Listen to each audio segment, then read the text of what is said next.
আমি শংকৰদেৱক এজন ধৰ্মগুৰু কৈ পেলালো এইটোৱে আমাৰ আটাইতকৈ ডাঙৰ ভুল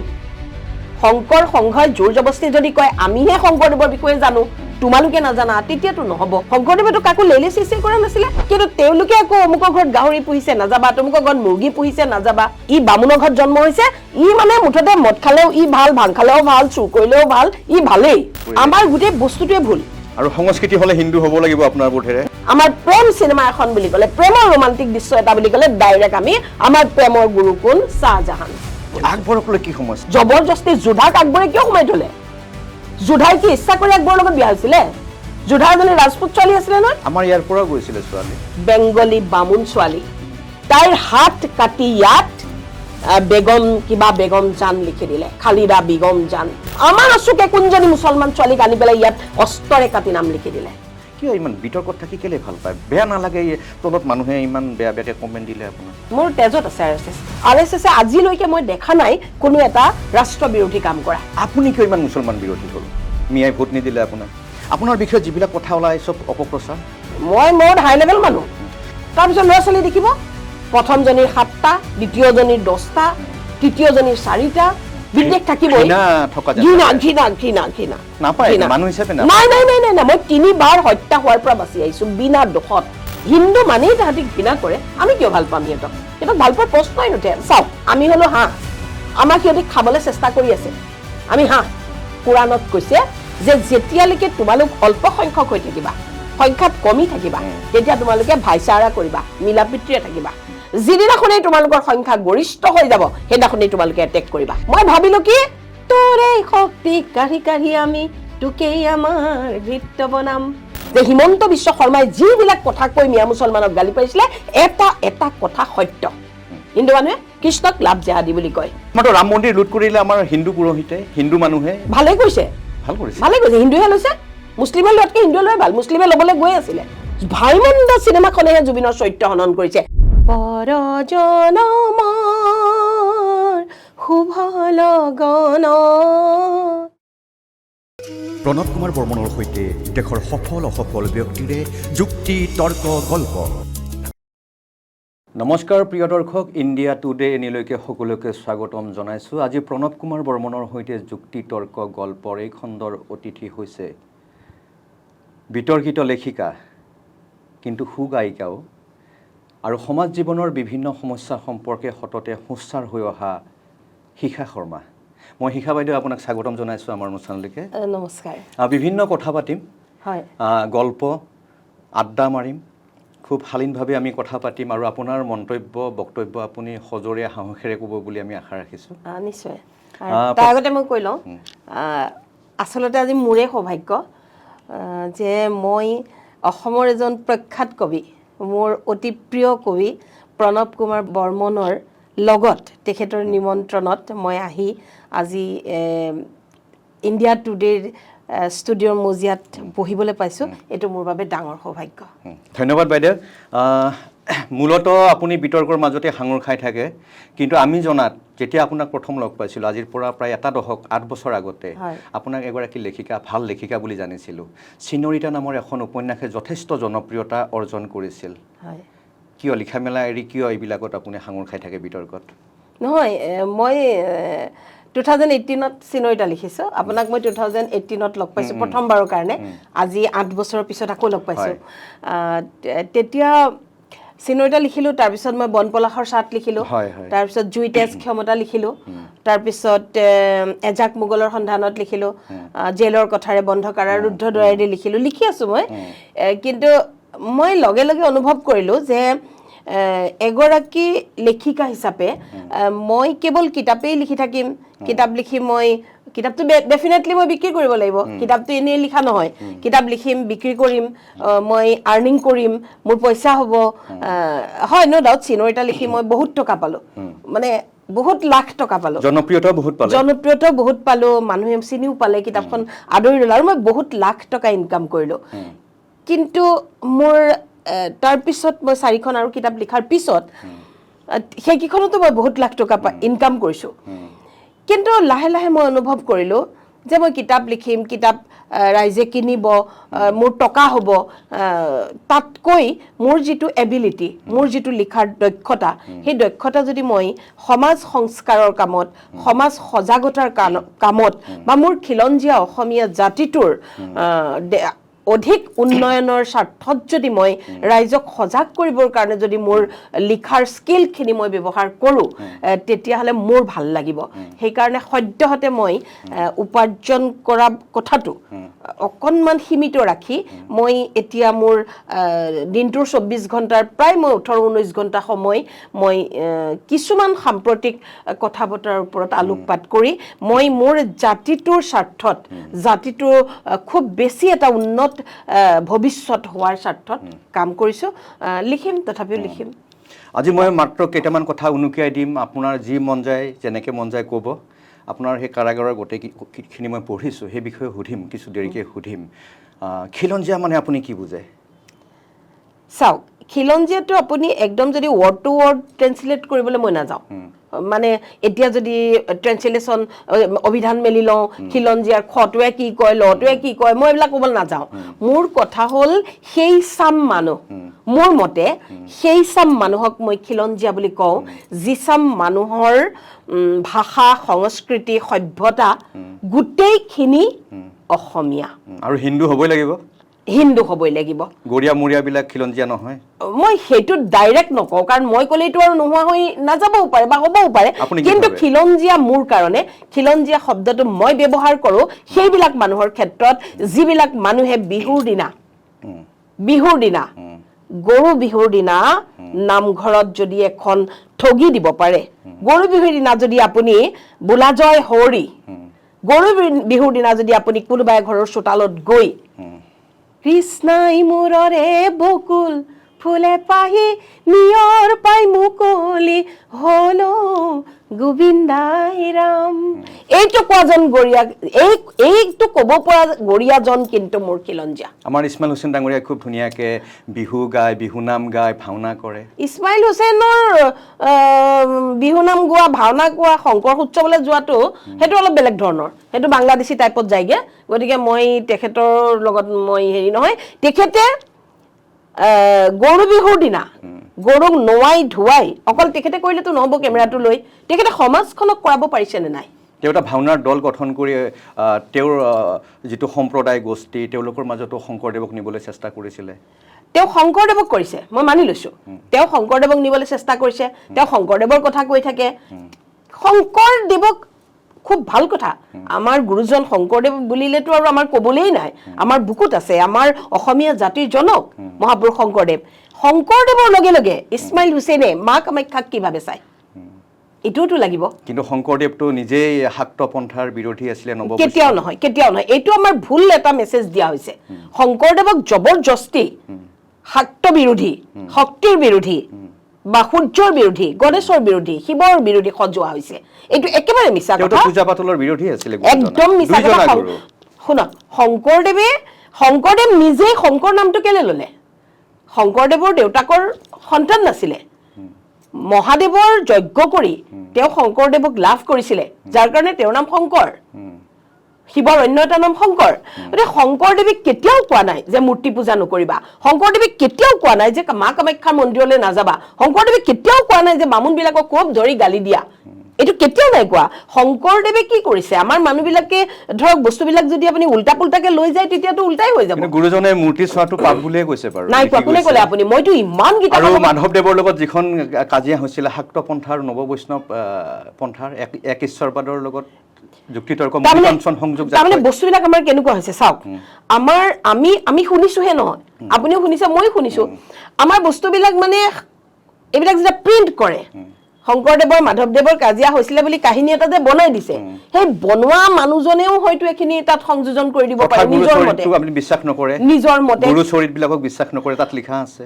চাওক, মই এটা কথাই জানো, শংকৰদেৱে ক'তো কেতিয়াও কোনো ব্ৰাহ্মণ পন্থাক, পূজা পন্থাক, শক্তি পন্থাক অপমান কৰা নাই। তেনেহ'লে তেওঁ কেলে এক ঈশ্বৰবাদৰ সপক্ষে নৱ বৈষ্ণৱ ধৰ্ম প্ৰচাৰ কৰি? আমাৰ গোটেই বস্তুটোৱে ভুল। এতিয়া ধৰক মই মই মোৰ ভাৱেহে কৈছো মই যিটো বুজিছো সেইটোহে কৈছো এতিয়া ধৰক শংকৰদেৱে কি কৰিছিলে এতিয়া মানে আমি শংকৰদেৱক এজন ধৰ্মগুৰু কৰি পেলালো এইটোৱে আমাৰ আটাইতকৈ ডাঙৰ ভুল আপুনি ধৰ্ম প্ৰচাৰক নহয় বুলি লিখিছে আপোনাৰ শংকৰদেৱক আমি ধৰ্মগুৰু কৰি পেলালো এইটোৱে আমাৰ আটাইতকৈ ডাঙৰ ভুল শংকৰদেৱ আমাৰ গুৰু আমাৰ জীৱনৰ গুৰু আমাৰ জীৱনক দিগদৰ্শন দিছে শংকৰদেৱে সংস্কৃতিটো শিকাইছে শংকৰদেৱে আমাক সভ্য হ'বলৈ কৈছে শংকৰদেৱে আমাক সংস্কৃত মানে কি সুসভ্য শংকৰদেৱে আমাক কি বিচাৰিছিলে আমি কাৰো লগত কাজিয়া নকৰো মিলা প্ৰীতি নামঘৰ কেলে বনাইছিলে ধৰ্মীয় কিছুমান বেভিচাৰ থাকে সেইবিলাকৰ পৰা মুক্ত কৰিব বিচাৰিছিলে ধৰ্মীয় বেভিচাৰ শংকৰদেৱে কি বেভিচাৰ দেখিছিলে মইতো জনা নাছিলো তেওঁ এটা অপ্ৰথা আছিলে যিটো প্ৰথাত পুৰোহিতসকলে বিয়াৰ প্ৰথম নিশা পত্নী মানে যিয়ে বিয়া পাতে সেই পত্নীগৰাকীক দান কৰিব লাগে পুৰোহিতৰ সেই প্ৰথাবিলাক আছিলে বুলি আমাৰ এগৰাকী পণ্ডিত গোলাঘাটৰ হেমচাৰে লিখি থৈ গৈছে আমি পোৱা নাই আমি জনা নাই তাৰমানে গুৰুজনক আপুনি শাক্ত পন্থাৰ বিৰোধিতা নাই কৰা তেখেতে চাওক তেখেতৰ দৰ্শনটো আচলতে বহুত ভুল ধৰণে ব্যাখ্যা কৰা হৈছে শংকৰদেৱে যিখিনি কাম কৰিলে যিখিনি তেওঁ কাম কৰিলে সংস্কৃতিৰ যিখিনি কাম কৰিলে সেই কামখিনিৰ মূল নায়কজন বাৰু কোন কৃষ্ণ নহয় জানো হয় কৃষ্ণ সনাতন ধৰ্মৰ 5জন ঈশ্বৰৰ ভিতৰত এজন নহয় জানো মানে 5জন উপাস্যৰ ভিতৰত এজন নহয় জানো আমাৰ সনাতন ধৰ্মত 5জন উপাস্য আছে সূৰ্য গণেশ শক্তি মহাদেৱ আৰু কৃষ্ণ বেদত কৃষ্ণৰ কথা আছে মহাভাৰতত আপোনাৰ কৃষ্ণৰ কথাও আছে এই কৃষ্ণৰ কেৰেক্টাৰটো আনি শংকৰদেৱে কৃষ্ণ প্ৰেমত বলিয়া হৈ কৃষ্ণৰ গুণানুকীৰ্তন কৰিলে এতিয়া ধৰক আপোনাৰ ষ্টুডিঅ'ত কেইবাজনো মানুহ আছে মই প্ৰণৱ বৰ্মনৰ লগতে কথা পাতিছো প্ৰণৱ কুমাৰ বৰ্মন কবি অসমৰ এজন প্ৰখ্যাত কবি জনপ্ৰিয় কবি প্ৰণৱ কুমাৰ বৰ্মনৰ লগত মই ইণ্টাৰভিউটোত বহিছো তাৰ অৰ্থ এইটো নেকি যে ইণ্ডিয়া টুডে অফিচত যিমানখিনি মানুহ আছে আজি তেওঁলোকক মই এগেইনষ্ট কৰিম কিন্তু বলি প্ৰথাটো বিৰোধিতা কৰিছিলে গুৰুজনাই বলি প্ৰথা চাওক বলি প্ৰথা বহুত মানুহে বিৰোধিতা কৰে আমিও কৰো বিৰোধ মানে কি আমি আন্দোলন কৰিবলৈ নাযাওঁ কিন্তু বলি দিলে ভাল নালাগে কিন্তু আমি বলি নিষেধ কৰিবলৈ নকওঁ কাৰণ এইটো পৰম্পৰা চলি আহিছে কৰক ঠিক হয়তো তেনেদৰে শংকৰদেৱৰো মনটো বেয়া লাগিছিলে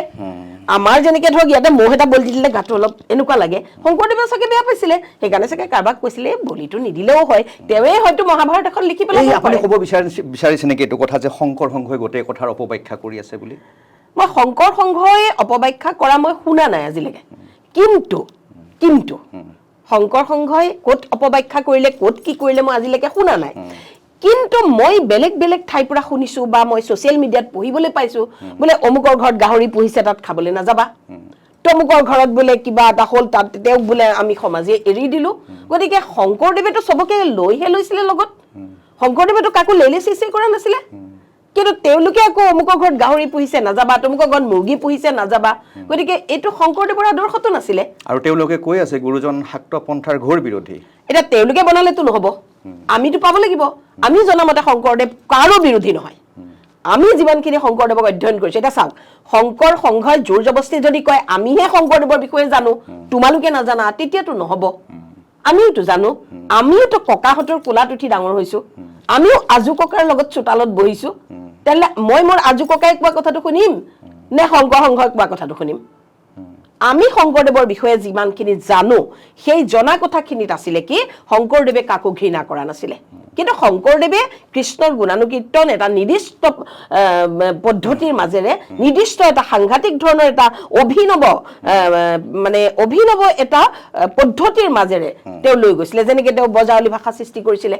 তেওঁ বিভিন্ন তীৰ্থ ভ্ৰমণ কৰিছিলে তীৰ্থ ভ্ৰমণত তেওঁ শংকৰদেৱৰ গোটেই বস্তুবিলাক কৃষ্ণৰ গোটেই লীলা বস্তু চালে বিভিন্ন ঠাইত তেওঁ নাচ গান চালে বেলেগ ধৰণে বৃন্দাবনলৈ গ'ল তেওঁ এই গোটেই বস্তু চাই মেলি নিজৰ মগজত কথাবিলাক বেলেগ ধৰণে লৈ শংকৰদেৱক তেওঁ এটা বেলেগ ধৰণে অংকন কৰিলে কিন্তু কোনো দিন এতিয়া ধৰক কীৰ্তনততো ক'তোৱে লিখা নাই যে তুমি শিৱ পূজা নকৰিবা শক্তি পূজা নকৰিবা গণেশৰ বন্দনা নকৰিবা ক'তোতো লিখা নাই কেৱল কৈছে যে কৃষ্ণক তুমি পূজা কৰা কৃষ্ণক মানে মানা কৃষ্ণক হেৰি কৰা এতিয়া মোক যদি কোনোবাই কয় এই প্ৰণৱ কুমাৰ বৰ্মনৰ কথা কিন্তু শুনিবা তেখেত কিন্তু ভাল তাৰমানে আপোনাৰ কেমেৰা পাৰ্চন বহি আছে যে তেওঁ বেয়া নেকি সেইটোতো নহয় আপুনি বৰ বুদ্ধিয়কভাৱে উত্তৰখিনি দি আছে মই আকৌ এটা আপোনাক সৰু কথা সুধিব বিচাৰিছো বুদ্ধিয়ক নহয় ৰিয়েলিটি আপোনাৰ আৰু বহুত প্ৰশ্ন আছে আপোনালৈ, বহুত কথা জানিবলগীয়া আছে। আপোনাৰ সামাজিক মাধ্যমত যিবিলাক বিতৰ্ক কৰি আছে,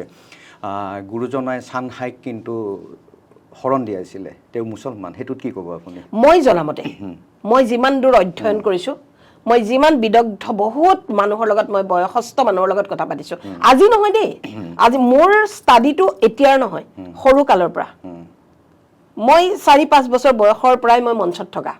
এতিয়া মই জীৱনত বিভিন্ন বিদগ্ধ পণ্ডিতক লগ পাইছোঁ, বিভিন্ন বয়সস্থ মানুহ, শিক্ষিত অশিক্ষিত, গাঁৱলীয়া নগৰীয়া, মই বিভিন্ন মানুহৰ লগত। চানহাই নাছিল তাৰমানে? চানখাই মই জনামতে শংকৰদেৱৰ কাপোৰ চিলোৱা এজন দৰ্জী আছিল, মই জনামতে। আৰু চানখাইক তেওঁ শৰণ দিবলৈ, এতিয়া চাওক মহান মহান মানুহবিলাক কেনেকুৱা, যে আপুনি যদি যায় গৈ পেলাই যদি কয় যে মই আপোনাৰ পৰা হৰি কথা শুনিব বিচাৰোঁ, নাই নাই নাই তুমি যোৱা তুমি যোৱা তুমি যোৱা, তোমাক নিশিকাওঁ, এনেকেতো নকয়। বহা শুনা। আমাৰ ঘৰলৈ যদি এজন আমি ঘৃণা কৰা মানুহো কোনোবা আহে, তেওঁ যদি গেটখন খুলি আহে, আমি তেওঁকতো খেদাই নিদিওঁ। আমাৰ অসমীয়া হিন্দু কালচাৰে কি কয়, অতিথি দেৱ ভৱ। গতিকে চানখাইও তেওঁৰ ওচৰলৈ গৈ পেলাই যদি শুনিছিলে, শৰণ মানে কি, আপোনাক যদি কোনোবাই কয় প্ৰভু মই আপোনাৰ পৰা 2টা কথা শিকিব বিচাৰোঁ, তেওঁক শিকোৱাত বাধা কি? তাৰ অৰ্থটো এইটো নহয় যে শংকৰদেৱে প্ৰচাৰ কৰা ধৰ্মটো হজৰত মহম্মদৰ ধৰ্মৰ লগত আমি মিক্সিং কৰি দিম, সেইটোতো নহয়। শংকৰদেৱে যিখিনি কাম কৰি গৈছে তাৰ বেছিকটো সনাতন, বেছিকটোৱেই সনাতন, বেছিকটোৱেই বেদ। শাক্তৰ এটা সাংঘাতিক সেই সময়ত এটা সমস্যা আছিলে, বৰ্ণ যিটো বিভাজন, য'ত কোৱা হৈছিলে শূদ্ৰই বেদ শুনিব নোৱাৰিব, আৰু যদি শূদ্ৰই বেদ পঢ়ে বা শুনে তেওঁৰ কাণখন ফুটাই দিয়া, মানে কলা কৰি দিয়া হ'ব। এইবিলাক প্ৰথা আছিলে, এইটো তাৰ নমনাকৈ আপুনি থাকিব নোৱাৰে। গুৰুজনাই কিন্তু সকলোকে আমাৰ মিচিঙৰ পৰা, বড়োৰ পৰা, চানহাইৰ পৰা সকলোকে আনি এক কৰিলে আপুনি কোৱাৰ নিচিনা, অথচ আপুনি নামানে সেইটো কথা, আৰু শংকৰ সংঘক আপুনি জগৰীয়া কৰি আছে ভুল ব্যাখ্যা কৰা বুলি। নহয় চাওক, শংকৰ সংঘই যিটো ভুল কৈছে সেইটোতো ক'বই লাগিব। আৰু আটাইতকৈ ডাঙৰ কথাটো কি, আমাৰ সমাজত বহুত মানুহ থাকে। এতিয়া কোনোবা এজন মানুহক ধৰক গালি পাই দিলে, এই তই যা যা যা ইয়াৰ পৰা যা যা যা, চি চি চি চি, তোক ঘিণ লাগে মোক, সেইটোতে যদি আপুনি খুচৰি ধৰি থাকে, তেওঁ কেলে আপুনি মোক আজি সসন্মানে মাতি আনিলে, মাতি আনি বহুৱাই আপুনি মোৰ পৰা 2টা কথা আমি ডিছকাশ্যন কৰি আছোঁ, অন্য এজন মানুহে আকৌ তেওঁ ধৰক মোক ক'লে এই যোৱা যোৱা যোৱা যোৱা, তুমি কেলে আহিবা, তুমি অমুক তমুক তমুক। এতিয়া মই আপুনি যিখিনি মোক সন্মান দিলে সেইখিনিৰ লগত যাব লাগে নে সেই তেওঁ আনঅথৰাইজ মানুহজনে কিবা এটা ক'লে মই তাত যাব লাগে? গতিকে ক'ৰবাত এনেকুৱা আছে নেকি যে অমুক গুৰুজনে অমুকজন মানে অথৰাইজ পাৰ্চন হ'ব লাগিবতো? এতিয়া ধৰক আজিৰ যুগতো আমাৰ জাত পাতৰ খেল বহুত ঠাইত হয়, নোহোৱা নহয়, আজিৰ যুগতো হয়, কিন্তু আমাৰ ওচৰততো নাই। এতিয়া বেদব্যাস কি,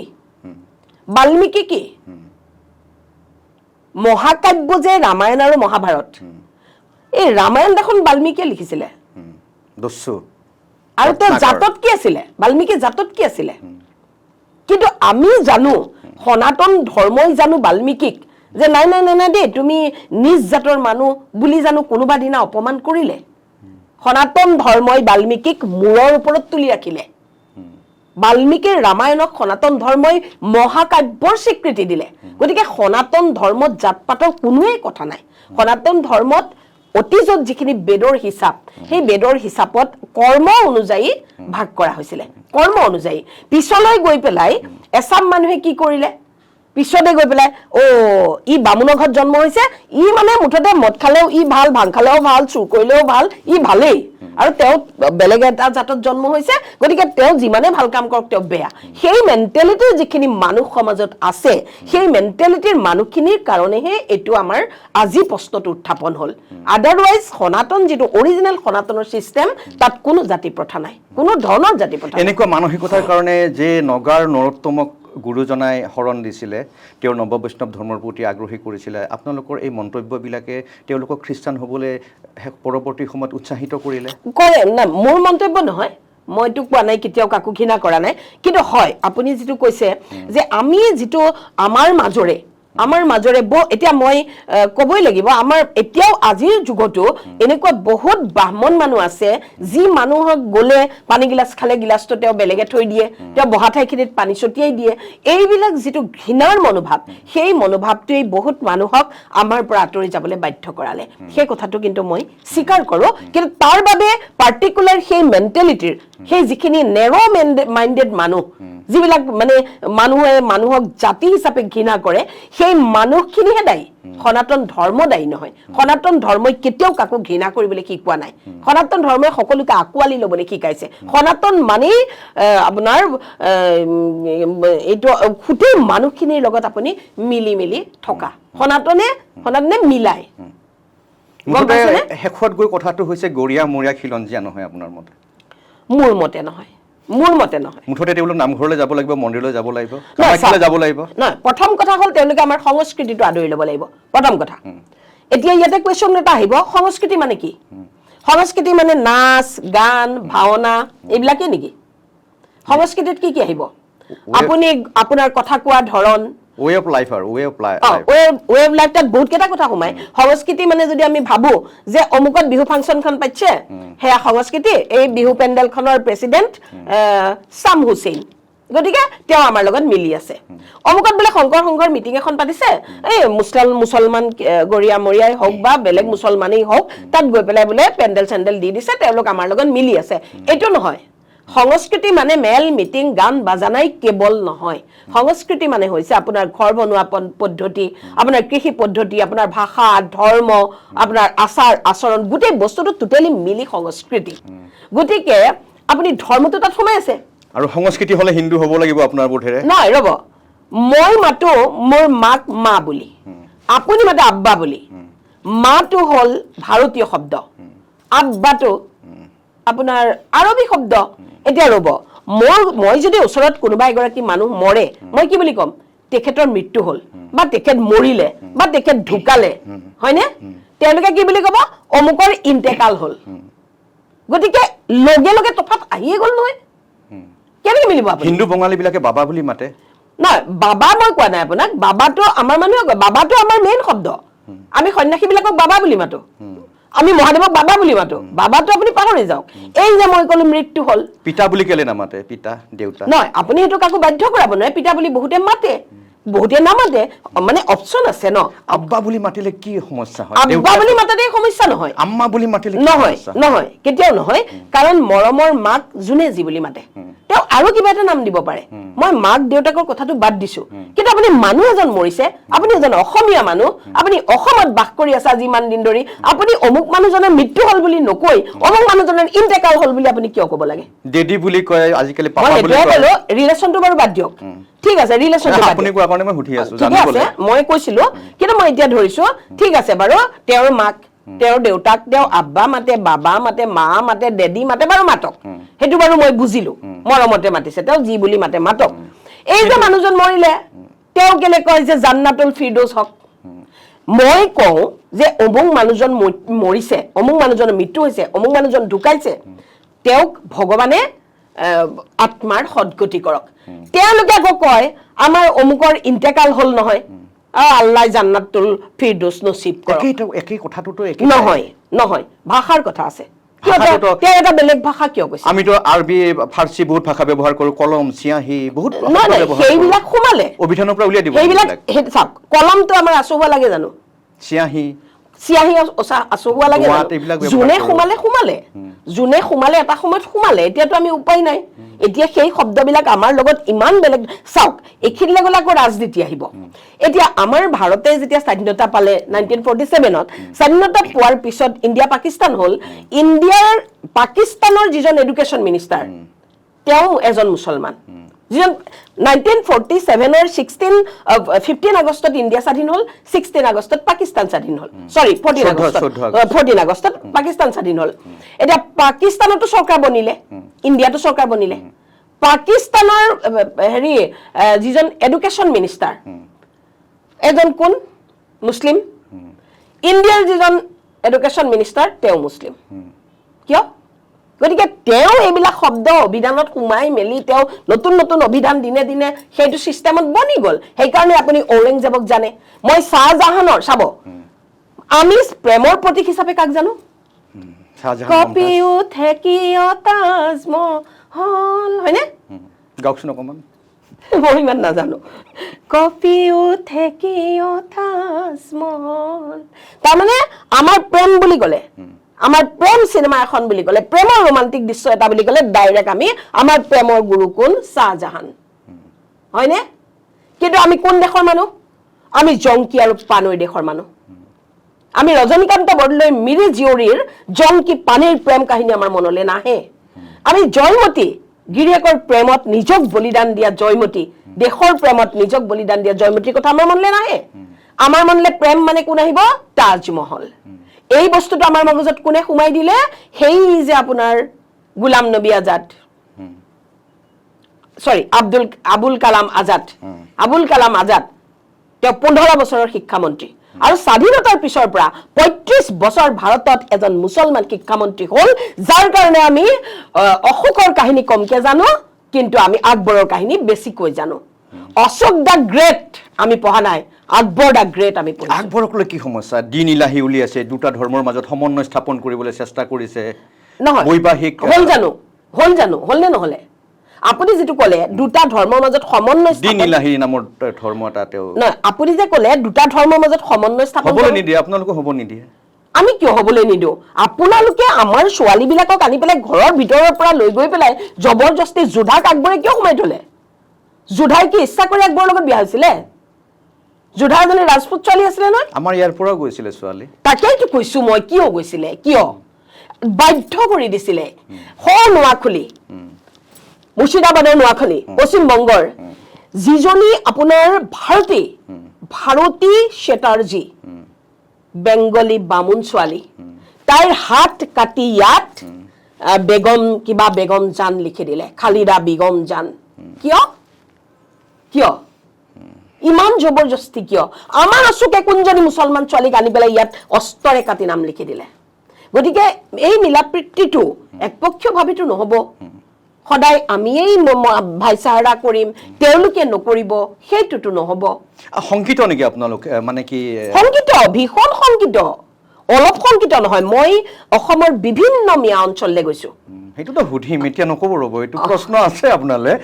সংকিত ভীষণ সংকিত এতিয়া আমি আহিছো চাব যে আপুনি কৈছে নামঘৰলৈ যাব লাগিব তেতিয়া খিলঞ্জীয়া হ'ব মন্দিৰলৈ যাব লাগিব খিলঞ্জীয়া হ'ব আজি আমাৰ বেছিভাগ জনজাতীয়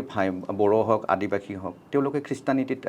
শৰণ লৈছে বা ধৰ্মান্তৰিত হৈছে তেওঁলোক খিলঞ্জীয়া নহ'ব নেকি মই জানিব বিচাৰিছো আপোনাৰ হয় নহয় তেওঁলোক খিলঞ্জীয়াই তেওঁলোকে মন্দিৰলৈ নাযায় নাযায় চাওক অকল মন্দিৰলৈ গ'লেই যে খিলঞ্জীয়া হৈ পৰিব নহ'ব নহয় এতিয়া কাইলৈ মিয়া কেইটামানো এতিয়া আপোনাৰ ধুতি পাঞ্জাবী পিন্ধি পেলাই মন্দিৰত বহি থাকিবগে সেইবুলি সিহঁতে খিলঞ্জীয়া নেকি নহয় বহুত কেইটা কথা আছে তাৰ মাজতে মই আপোনাক এটাটোৱে কৈছো কিন্তু এতিয়া আমাৰ যিখিনি অৰিজিনেল যিখিনি ভূমিপুত্ৰ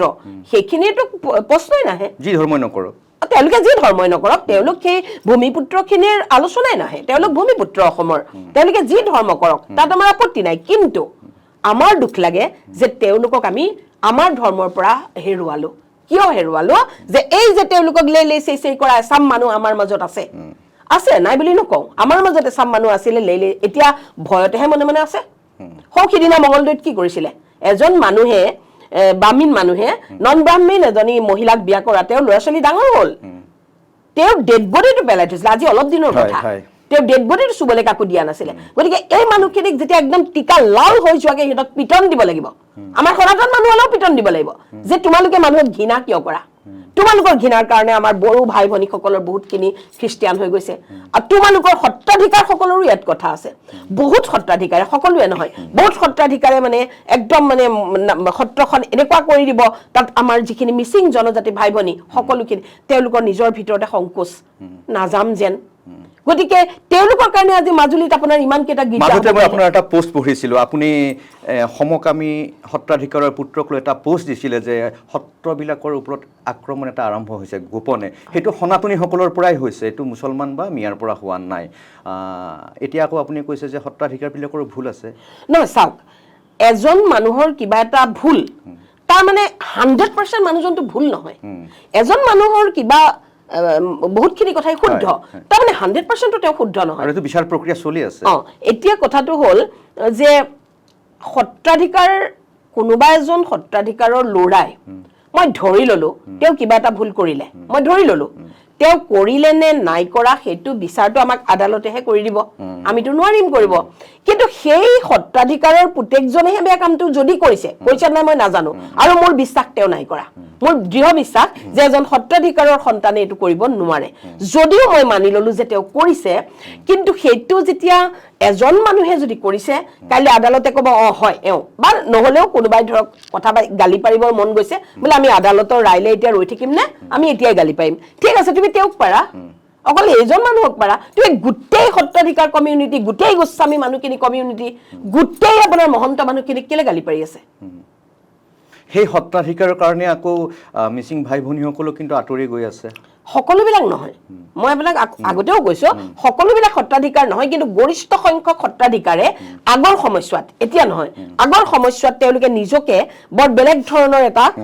আবেষ্টনিৰ মাজত ৰাখিলে মই নিজেও দেখিছো মোৰ দেউতাহঁতৰ ঘৰ আউনিয়াতি সত্ৰাধিকাৰৰ হিচ আছিলে তেতিয়া সত্ৰাধিকাৰ সকলৰ মানে এই যেন দূৰলে থকা অলপ নিজকে অলপ আঁতৰাই ৰখা কিন্তু সত্ৰাধিকাৰ সকলে যিহেতু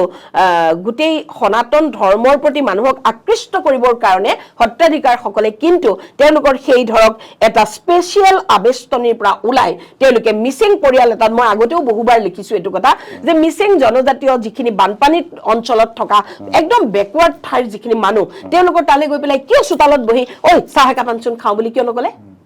সত্ৰাধিকাৰ এজনে যদি কলেহেঁতেন ভাই চাহ একাপ আন খাওঁ এইটো কাম কিন্তু এজন সত্ৰাধিকাৰে কৰিছিলে জ্যেষ্ঠ যিজন পীতাম্বৰ দেৱ গোস্বামী হয় তেখেত ভাল আছিল তেখেতে মানুহৰ মাজে মাজে ঘূৰি ফুৰিছিলে স্বাধীনতা সংগ্ৰামী আছিলে যেনক বাইদেউ আৰু বহুত কথা পাতিম কিন্তু সুধো আজি আপোনাক মই বাইদেউ হিচাপে সুধিছো কিয় ইমান বিতৰ্কত থাকি কেলে ভাল পায় বেয়া নালাগে তলত মানুহে ইমান বেয়া বেয়াকে কমেণ্ট দিলে আপোনাৰ চাওক মোৰ উদ্দেশ্য হ'ল নিজকে প্ৰচাৰ কৰা এটা কৌশল বুলি নহয় একেবাৰে নহয় মোৰ কথা হ'ল কি মই অসমীয়া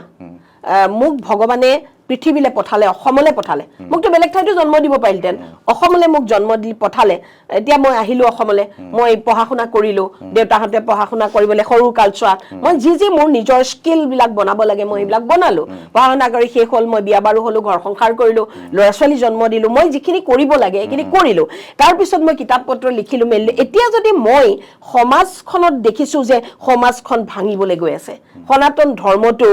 শেষ হ'বলৈ মানে মানুহ এচামে চেষ্টা কৰি আছে বা আমাৰ সমাজখনত এনেকুৱা কিছুমান আপোনাৰ ভুল ভাৱধাৰাৰ কিছুমান আপোনাৰ মেছেজ দিয়া হৈছে বা সমাজখন এনেকুৱা ধৰণে একদম এটা বেলেগ ধৰণে ঘূৰাবলৈ লৈছে যাৰ পৰা আমাৰ অসমৰ যিটো অসমীয়া খিলঞ্জীয়া অসমীয়াৰ ভৱিষ্যতটো এটা সময়ত অনাগত সময়ত আমাৰ পৰিচয় হয়তো আমাৰ হেৰাব পাৰে গতিকে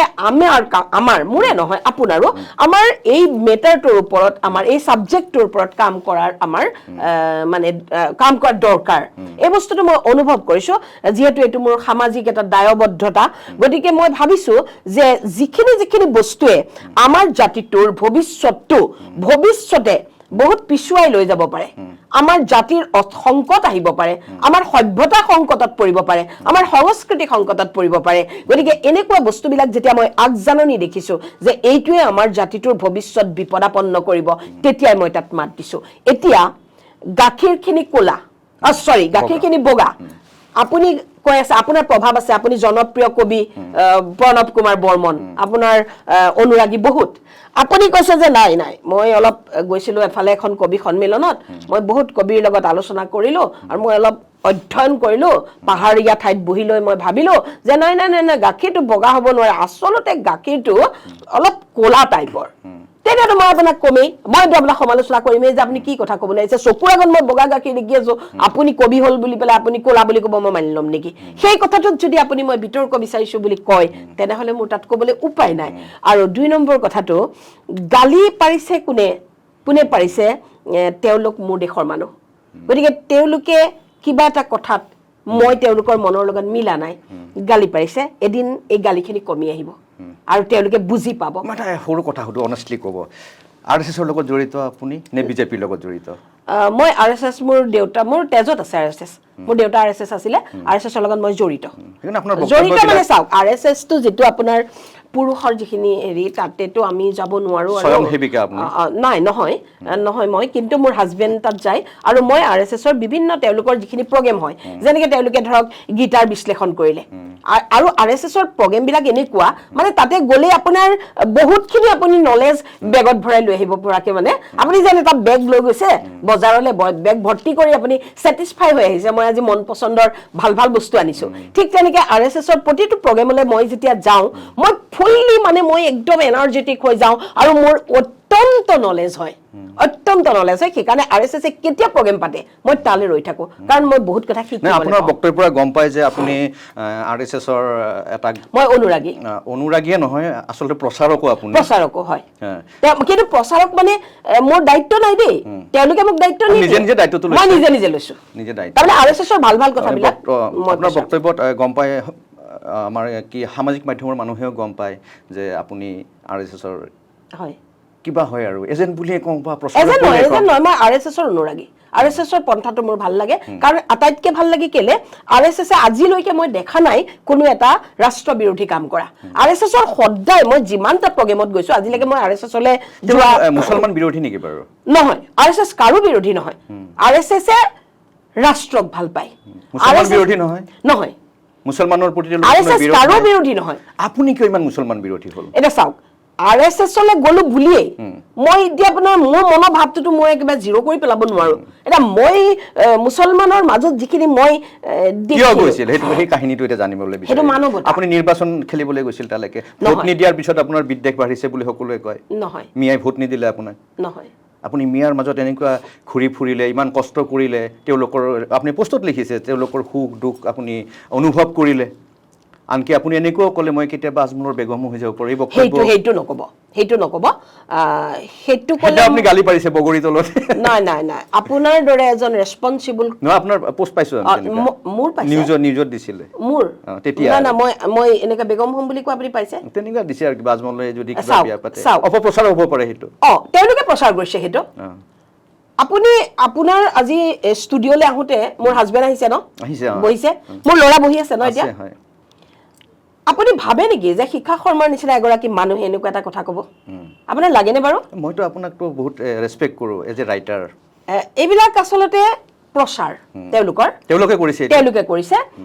আৰু চাওক কোনোবাই প্ৰচাৰ কৰে মোৰতো তাত ক'বলগীয়া নাই আৰু আপুনি যদি তেওঁলোকে যিটো প্ৰচাৰ কৰি আছে এটা সৰু পোষ্ট গ্ৰীণ কালাৰ বেকগ্ৰাউণ্ডত আপুনি ভালকে আপোনাৰ লগত আছে যদি ভালকে মেলি চাওকচোন আপুনি গম পাই যাব যে সেইটো এডিটেড পোষ্ট হয় নেকি আপুনি গম পাই যাব আপুনি নিজে চাব আপোনাৰ টেকনিক্যাল পাৰ্সনক দেখুৱাই দিয়কচোন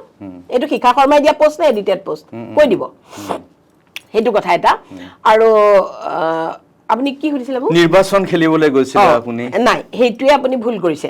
অৱশ্যে ভুল কৰাটো স্বাভাৱিক কাৰণ হাৱাত যিটো চলি আছে আপুনি এইটোৱে ক'ব প্ৰথম কথাটোৱেই হ'ল যেতিয়া হিমন্ত বিশ্ব শৰ্মাই এইখিনি মানুহক টাৰ্গেট কৰি তেতিয়া 2019 চনৰ কথা টাৰ্গেট কৰি যেতিয়া খুব গালিগালাজ কৰি আছিলে মোৰ অন্তৰত দুখ লাগিছিলে তেতিয়া কিন্তু মই এই সনাতনৰ ইমান বিশ্লেষণ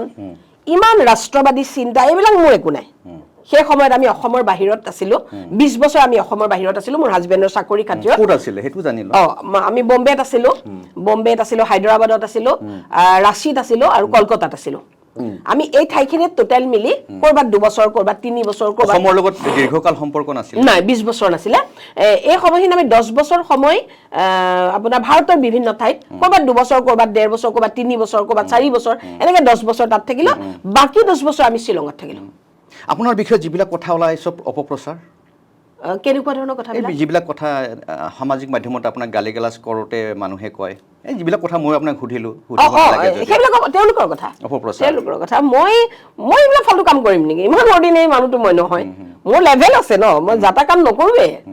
মই বহুত হাই লেভেল মানুহ মই যাতা ফাল্টু কাম কৰা মানুহ নহয় তেতিয়া বাইদেউ আপুনি হিমন্ত বিশ্ব শৰ্মাক মই আপোনাক মই শেষ কৰোঁ তাৰপিছত হিমন্ত বিশ্ব তেতিয়া আমি 2019 চনৰ ডিচেম্বৰৰ 1 তাৰিখে আমি অসমলৈ ঘূৰি আহিছোঁ অসমলৈ ঘূৰি আহি তেতিয়া মোৰ আপোনাৰ এইবিলাক মতলব নাই দেই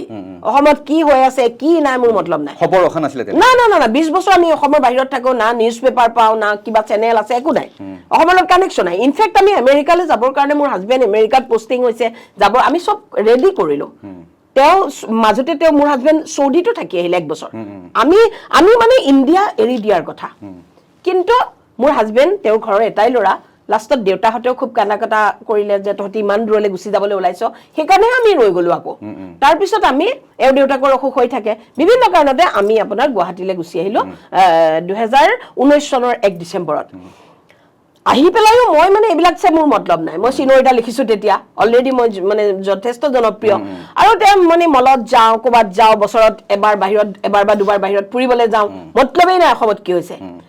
তাৰপিছত হঠাৎ নিউজত নাচাওঁ দেই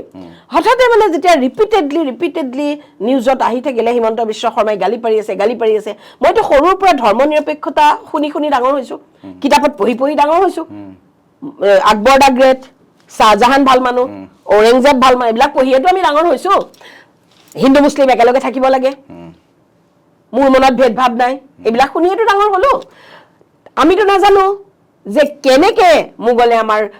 জীয়ৰী বোৱাৰীক ধ্বংস কৰিছিলে আমি হিষ্ট্ৰী নাজানো আমি বেলেগ হিষ্ট্ৰী পঢ়িছোঁ আমি মোগলৰ কীৰ্তিত্বৰ হিষ্ট্ৰী পঢ়িছোঁ আমি মোগল ঔৰংজেব বাবৰ এইবিলাকৰ ভাল কাহিনী পঢ়িছোঁ তেওঁলোকে আমাৰ মহিলাক কি কৰিছিলে তেওঁলোকে আমাৰ মন্দিৰ কেনেকে ভাঙিছিলে আমি নাই পঢ়া আমি তক্ষশিলাৰ কথা জানো অসমত আহি কি হ'ল আপোনাৰ কিন্তু আমি সেইবিলাকত কি হৈছিলে আমি নাজানো অসমত আহিলোঁ আহি পেলাই যেতিয়া হিমন্ত বিশ্ব শৰ্মা দেখিলোঁ যে এওঁ এজন দেখোন ভাল মিনিষ্টাৰ তেতিয়া তেওঁ মিনিষ্টাৰ দেই মুখ্যমন্ত্ৰী নহয় তেওঁ যেতিয়া গালি পাৰে মোৰ এদিন খং উঠি গ'ল সেই মানুহটোৱে কিয় গালি পাৰি থাকে ভাই আমি ধৰ্ম নিৰপেক্ষ চবকে ভাল পাব লাগে মুছলিম আমাৰ ভাই তাৰপিছতে মই এদিন খঙতে এটা লিখিলোঁ যে আপুনি মানে কিয় এনেকৈ গালি পাৰি আছে ধৰ্ম নিৰপেক্ষ দেশ আপুনি কি এনেকৈ লিখিলোঁ তাৰপিছতে লিখি পেলাইতো আৰু মই লিখি থৈ দিলোঁ আৰু মোৰ লিখা আগতে কোনেনো চাব কি নাই এনেই লিখি থৈ দিলোঁ তাৰপিছত আৰু 2টা বজাত মোৰ ল'ৰা স্কুলৰ পৰা আহিছে ছোৱালী শ্বিলঙত পঢ়ি আছে তাই ফোন কৰিছে তেতিয়া মোৰ হাজবেণ্ডে ফোন কৰিছে আজি কি লিখিছিলা মই কৈছোঁ কি লিখিছিলোঁ মানে কি জানো লিখিলোঁ মানে আপোনাৰ 1 লাখ শ্বেয়াৰ আৰু লাইক চাইকতো হিচাপেই নাই মোৰ ল'ৰাই ক'লে আহিছে দৌৰ মাৰি মা মোবাইল দিয়া চাওঁ কি লিখি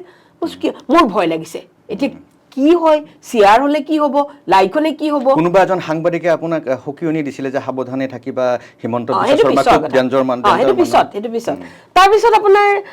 যেতিয়া দেখিলোঁ তাৰপিছতে মই ভাবিলোঁ মইতো ভাল কথা কৈছোঁ ৰাইজেতো ভাল পাইছে তাৰপিছত দেখিলোঁ তেওঁ যিমানে কৈ যায় মই তেওঁক মানে প্ৰতিবাদ কৰোঁ এনেকৈ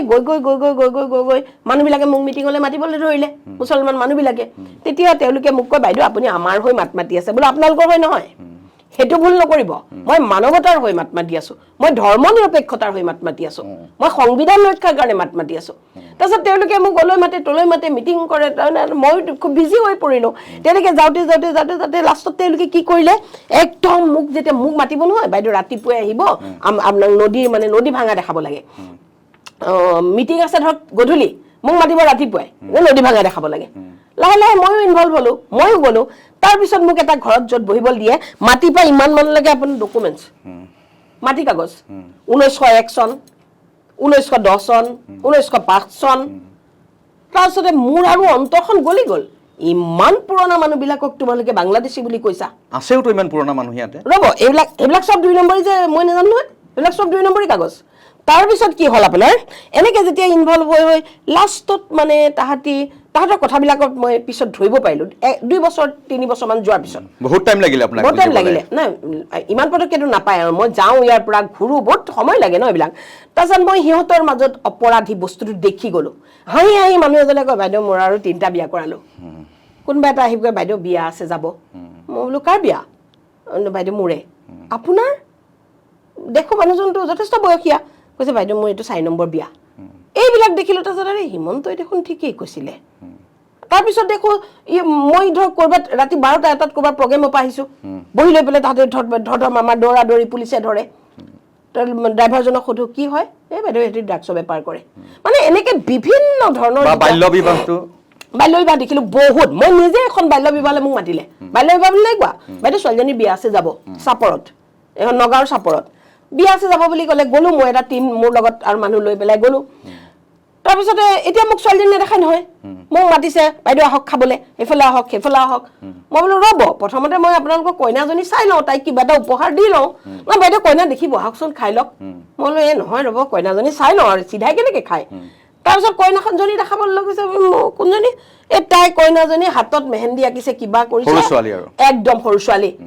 তো মোৰ বুকুখন কপি গৈছে মই বহুত বাল্য বিবাহ দেখিলো তাৰপিছত এই গোটেই বস্তু তাৰপিছত মাতি মোক এজনী মানুহে দেখি ক'ব হেৰি আপোনাৰ তাইক দেখিলে মই এনেকুৱা মই চলখন তাইক খুলি দি থৈ আহিছিলো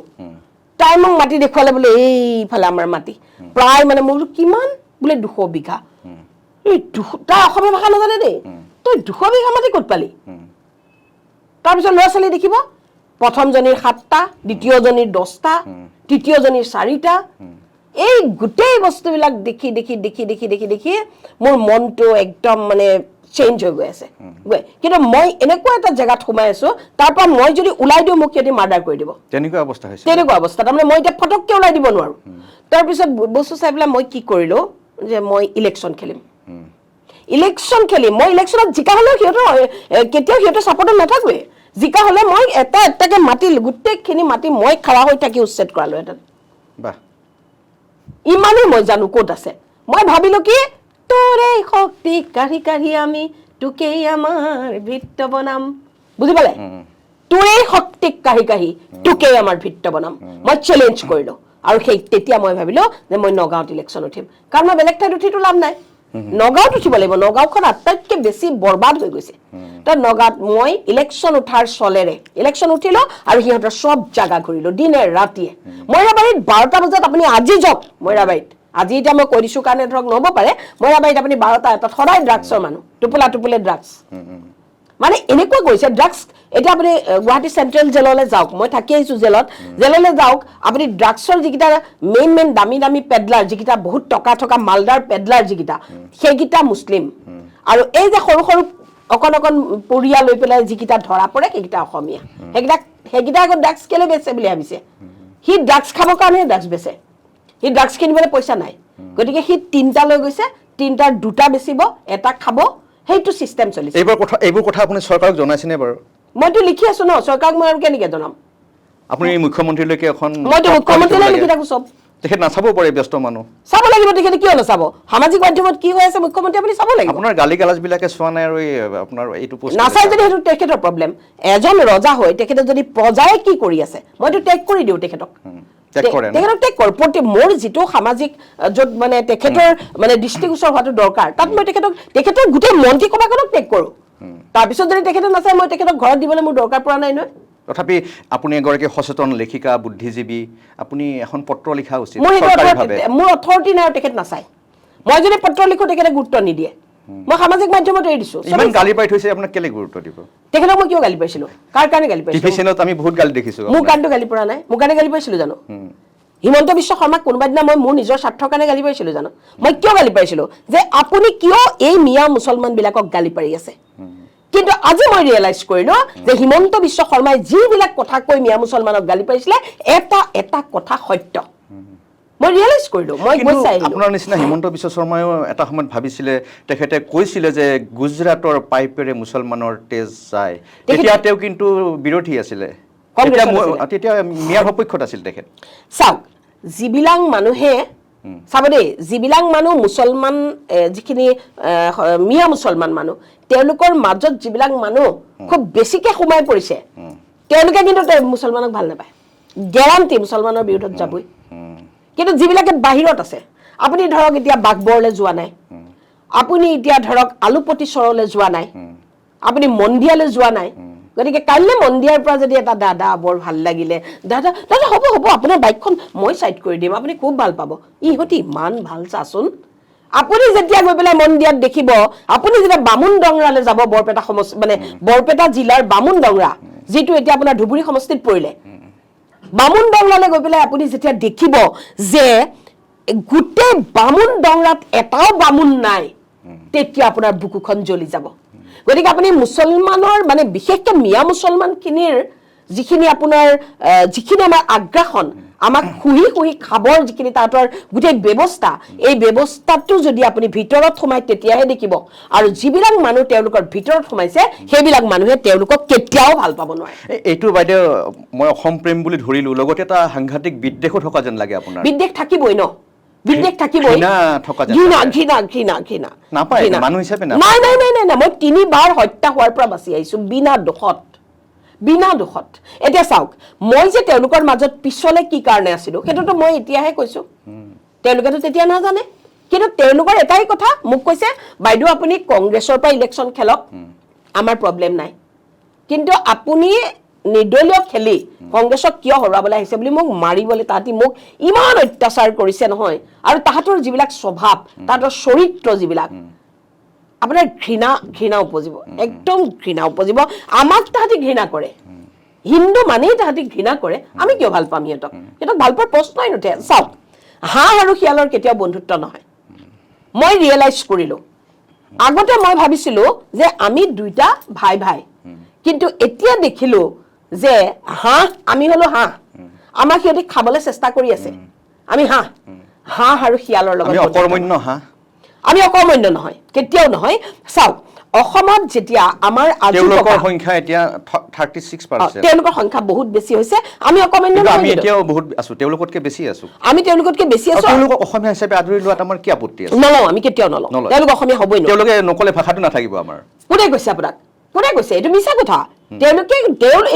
এইবিলাক এটা ডাঙৰ নেৰেটিভ ভুল নেৰেটিভ প্ৰচাৰ কৰি দিয়া হৈছে অসমীয়া মানুহখিনিক ভুল কথা কিছুমান কৈ দিয়া সৰ্বাধিক অসমীয়া মাধ্যমৰ বিদ্যালয় তাতে আছে নহয় মিছা কথা তেওঁলোকৰ অসমীয়া মিডিয়ামৰ আপুনি মেক্সিমাম তেওঁলোকৰ ইংলিছ মিডিয়ামৰ স্কুল আজিকালি যাওক আৰু বঙালী ভাষাৰ আছে নেকি বঙালী ভাষাৰ মই পোৱা নাই কিন্তু ইংলিছ মিডিয়াম মেক্সিমাম আৰু মাদ্ৰাছা আছে তেওঁলোকৰ কোনো ধৰণৰ অসমীয়াৰ প্ৰতি ভাল পোৱা নাই একদমেই নাই তেওঁলোকে অসমীয়া মানুহক ভাল নাপায় কিন্তু তেওঁলোকৰ এটা চিষ্টেম আছে কোৰাণত কৈছে যে যেতিয়ালৈকে তোমালোক অল্প সংখ্যক হৈ থাকিবা সংখ্যাত কমি থাকিবা তেতিয়া তোমালোকে ভাইচাৰা কৰিবা মিলাপ্ৰীতিৰে থাকিবা যিদিনাখনেই তোমালোকৰ সংখ্যা গৰিষ্ঠ হৈ যাব সেইদিনাখনেই তোমালোকে এটেক কৰিবা এইটো অশিক্ষিত মানুহৰ কথা এইটো হিন্দুৰৰ থাকে নহয় এইটো মই কোৰাণত পঢ়িছোঁ কিন্তু তেওঁলোকৰ যিবিলাক শিক্ষিত মানুহ আছে তেওঁলোকতো বহুত সংস্কাৰী হ'বলৈ আৰু নহয় কেতিয়াও হ'বই নোৱাৰে বহুত বিজ্ঞানমনস্ক মানুহৰ জন্ম হ'বই নোৱাৰে আপুনি চাওক মই এটা কথা ক'লো আজি আমাৰ হিন্দু মানুহে কৃষ্ণক লাভ জেহাদী বুলি কয় হিন্দু মানুহে কৃষ্ণক লাভ জেহাদী বুলি কয় আজি আমাৰ যিকেইজন বাঘেশ্বৰ বাবা তেওঁক মানুহে ইটিকিং কৰে হয়নে আপুনি এজন মুছলমান মোক দেখুৱাই দিয়ক যিজন মুছলমানে মৌলবীক ইটিকিং কৰিছে আমাৰ মানুহে এতিয়া বেদৰ ওপৰত ঢেৰ কথা আমাৰ যে ভণ্ডৰ সংখ্যাটো বহুত বেছি সেইটো আপুনিও জানে তাহাঁতৰতো ভণ্ড আছে তাহাঁতৰতো অপাৰ ভণ্ড আছে আপোনাৰ মুখৰ আগতে আপুনি পিন্ধি থকা ঘড়ীটোৱে খুলি লৈ যাব আমাৰ অসমীয়া মানুহেতো সেইটো নকৰে আপুনি আমাৰ দুখটো খুচৰি আছে তাহাঁতি কিন্তু তাহাঁতৰ দুখটো লুকাই থয় কিন্তু আমি যেহেতু হিন্দু এটা খুব উদাৰ ধৰ্ম সনাতনটো বহুত উদাৰ আৰু এটা ৱে অফ লাইফ আমাৰ গতিকে আমি তেওঁলোকৰ লগত তুলনা কৰাটো উচিত নহয় একদম নহয় আমি তেওঁলোকৰ লগত আমাক তুলনা কৰা নাই ৰাম ৰহিমক সমৰ্থন দিব যাওঁ এইটো কেনেদৰে ভাল কথা নহয় আমি তেওঁলোকৰ লগত আমাক তুলনা কৰা নাই আমাৰতো ৰাম মন্দিৰ লুট কৰিলে আমাৰ হিন্দু পুৰোহিতে হিন্দু মানুহে ভালে কৰিছে হিন্দুহে লৈছে মুছলিমে লোৱাতকৈ হিন্দুৱে লৈ ভাল মুছলিমে ল'বলৈ গৈ আছিলে মুছলিমে ৰাম মন্দিৰ চুৰ কৰিবলৈ পোৱাৰ আগতে আমাৰ হিন্দুকেইটাই টকাখিনি লৈ গ'ল এইবিলাক বহুত কথা এইবিলাক মোৰ ব্ৰেইনটো চলেতো ব্ৰেইনটো আৰু অকল কেইটামান মানুহে নাথাকে নহয় আমাৰো আছে নহয় আমাৰো অল্প মোৰ ব্ৰেইনে এটা বস্তু দেখিলে ভৱিষ্যত দেখিলে যে এই আপোনাৰ তেওঁলোকে আমাৰ ৰাম মন্দিৰটো চুৰ কৰিবলৈ প্লেনিং কৰি আছিলে ৰাম মন্দিৰৰ টকাখিনি বাবৰি মছজিদৰ মাটিটো এৰি দিলে ৰাম মন্দিৰৰ কাৰণে ক'ত এৰি দিছে 500 বছৰ যুঁজ কৰাৰ পিছত আমি কোৰ্টত ফাইট কৰি পাইছো তেওঁলোকে এৰি দিছে তাৰ পিছত যদি আমাৰ মানুহে ধৰ্মৰ নামত প্ৰভু ৰামৰ নামত চুৰ কৰে তাতকে লজ্জা আৰু দুখৰ কথা কিবা আছে চুৰ কৰা নাই লুট কৰা নাই এইটো বহুত ডাঙৰ কথা অনুপম খেৰে যেনেকৈ কৈছে মোগলে লুটপাট কৰিছিলে এতিয়া হিন্দুই লুটপাট কৰিছে অনুপম খেৰৰ মতে কৈছে কিন্তু মোৰ মতেওতো মই কম ন এতিয়া ধৰক মোক ভগৱানে এটা ব্ৰেইন দুখ নালাগে লাজ নালাগে মোক ভগৱানে এটা ব্ৰেইন দিছে মইতো অনুপম খেৰৰ পিছে নাযাওঁ মোৰ ব্ৰেইনটো এইটো কৈছে যে এইটো তেওঁলোকৰ মানুহখিনিয়ে টকাখিনি লৈ যোৱাৰ এটা ডাঙৰ এটা ইণ্টাৰনেশ্যনেল ষড়যন্ত্ৰ আছিলে ইমান বিশাল মন্দিৰ সুৰক্ষা পাকিস্তানৰ মানুহে এইটো আপোনাৰ আমাৰ ৰাম মন্দিৰটো লুটপাট কৰাৰ প্লেনিঙত আছিলে আমাৰ মানুহখিনিয়ে চুৰ কৰি নিয়া নাই আমাৰ মানুহখিনিয়ে পইচাখিনি ভালকে থৈছে ভাৰত ইমান দুৰ্বল দেশ নে সুৰক্ষা ব্যৱস্থা ইমান দুৰ্বল নে ৰাম মন্দিৰৰ নিচিনা নহয় এইখিনি ভালকে আমাৰ ধুনীয়াকে থৈছে এই পাকিস্তানৰ চোৰৰ পৰা মানে নিষ্ঠা পাবৰ কাৰণেহে ৰাম মন্দিৰটো আমাৰ পইচাখিনি আঁতৰাই লৈ যোৱা হৈছে চুৰ কৰা হোৱা নাই এইটো মোৰ কথা অনুপম খেৰে যদি ক'ব পাৰে ময়ো ক'ব পাৰিম নিশ্চয় আপোনাৰ কোৱাৰ নিশ্চয় অধিকাৰ আছে আৰু আপোনাৰ লগত এনেকুৱা কথা পাতিবলৈ আপোনাক আমি আমন্ত্ৰণ মোৰ মতে ৰাম মন্দিৰ চুৰ হোৱা নাই এইখিনি পইচা সেফটিৰ কাৰণে আঁতৰাই থোৱা হৈছে ভাৰতৰ আপোনাৰ মতে সুৰক্ষা ব্যৱস্থাটো ইমান বেয়া পাকিস্তানৰ পৰা আহিল সুৰক্ষা ব্যৱস্থা বেয়া নহয় আমাৰ নেতা আৰু পুৰোহিতসকলে বস্তুটো সুৰক্ষা ব্যৱস্থা বেয়া নহয় তথাপিও তাক অলপ কেপচাইট কৰি ৰাখি দিয়াটো ভাল কথা কিন্তু পাকিস্তানে চুৰ কৰিবলৈ প্লেনিং কৰি আছিল মই মাজতে এটা কথালৈ উভতি আহোঁ আপুনি লিখা এটা পোষ্টলৈকে অকণমান আগতে বাল্য বিবাহৰ কথা ওলাইছিলে আপুনি এটা পোষ্টত লিখিছে যে বামুণসকলে প্ৰথম বাল্য বিবাহ কৰিছিলে হয় কিয় কিয় এতিয়া আগতে ভুল বা বেয়া কথাবোৰ সকলো ধৰ্মতে আছে ন নহয় বামুণসকলে কিয় বাল্য বিবাহ কৰিছিলে আমি এই কিয়টোলৈ নাযাওঁ আমি কি বুলি কওঁ যে বাল্য বিবাহ কোনে প্ৰতিষ্ঠা কৰিলে বামুণে প্ৰতিষ্ঠা কৰিলে কিন্তু কিয় কৰিলে আমি সেইটো নাজানো এইটো কওকচোন অকণমান এই মোগলৰ সময়ত আপোনাৰ বেছিকে তেতিয়া হৈছে দেই কিন্তু এতিয়া যদি আপুনি মোগলৰো আগলৈ গুচি যায় একদম যদি হাজাৰ হাজাৰ কোটি কোটি বছৰ আগলৈ গুচি যায় আৰু তেতিয়া মই নেপাতো কথা মই মোগলৰ পৰাই ধৰিছো মোগলসকলে কি কৰিছিলে আপোনাৰ ছোৱালীবিলাক দেখিলে উঠাই পেলাই লৈ গৈছিলে কাৰণ মোগলৰটো তেওঁলোকৰটো চিষ্টেমেই ন 4-5 বছৰীয়া 6 বছৰীয়া ছোৱালীক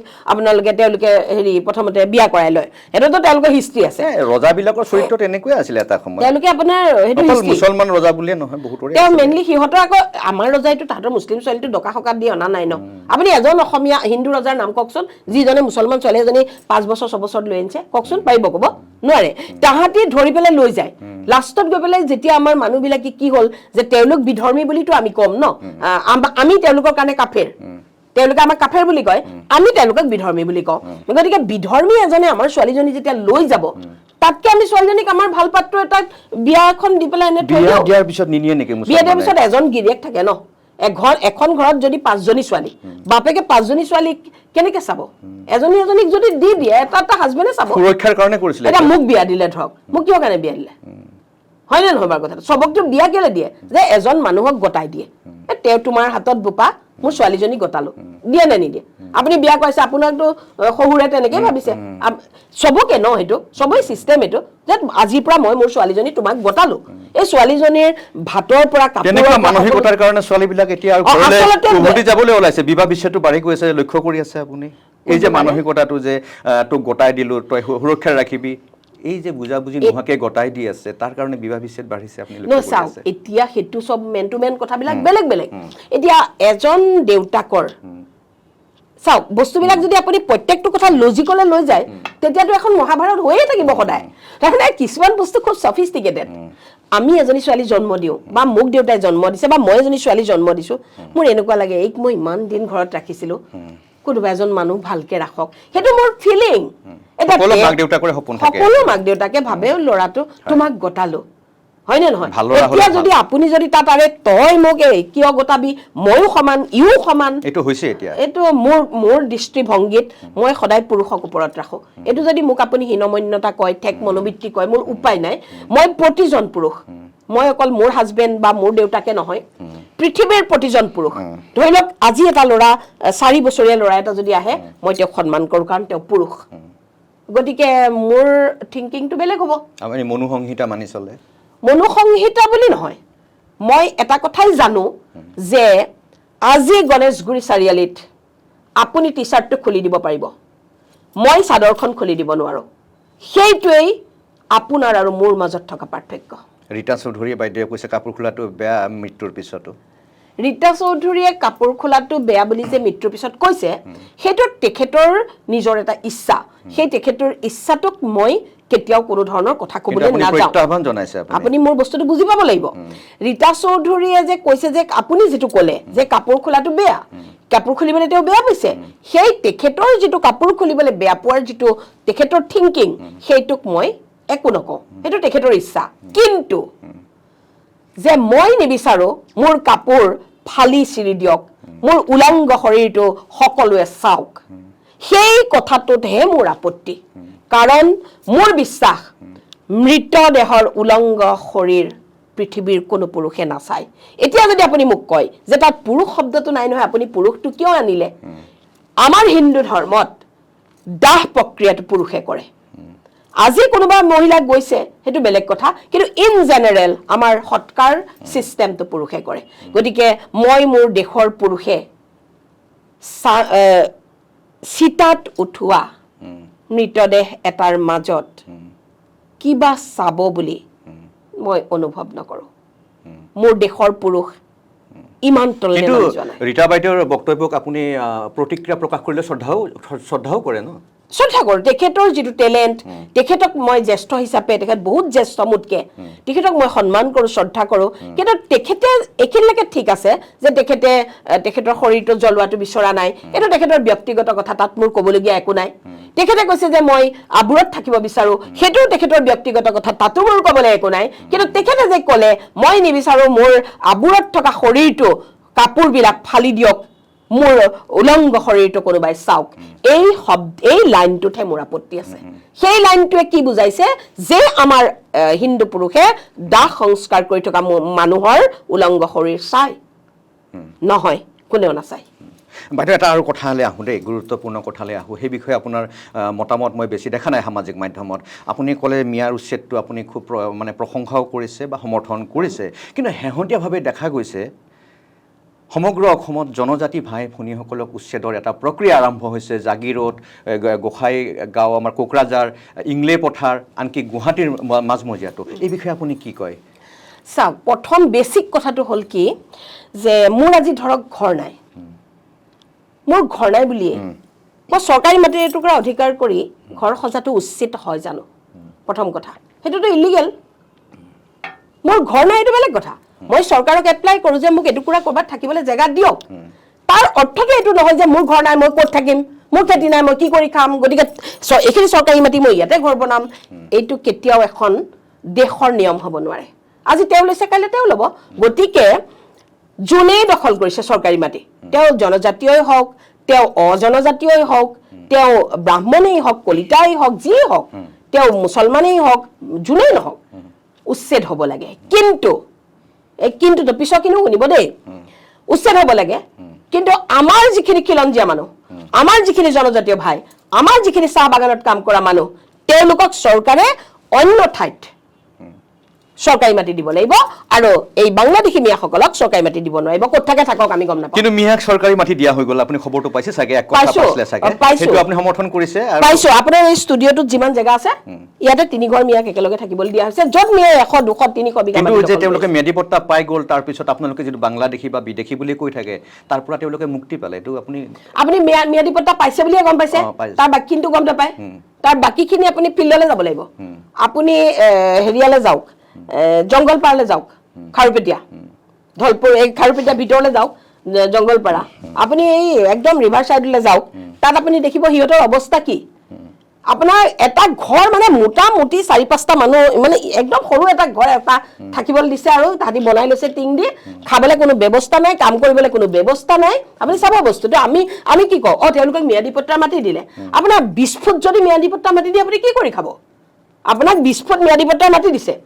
এই 20 ফুট মাটিত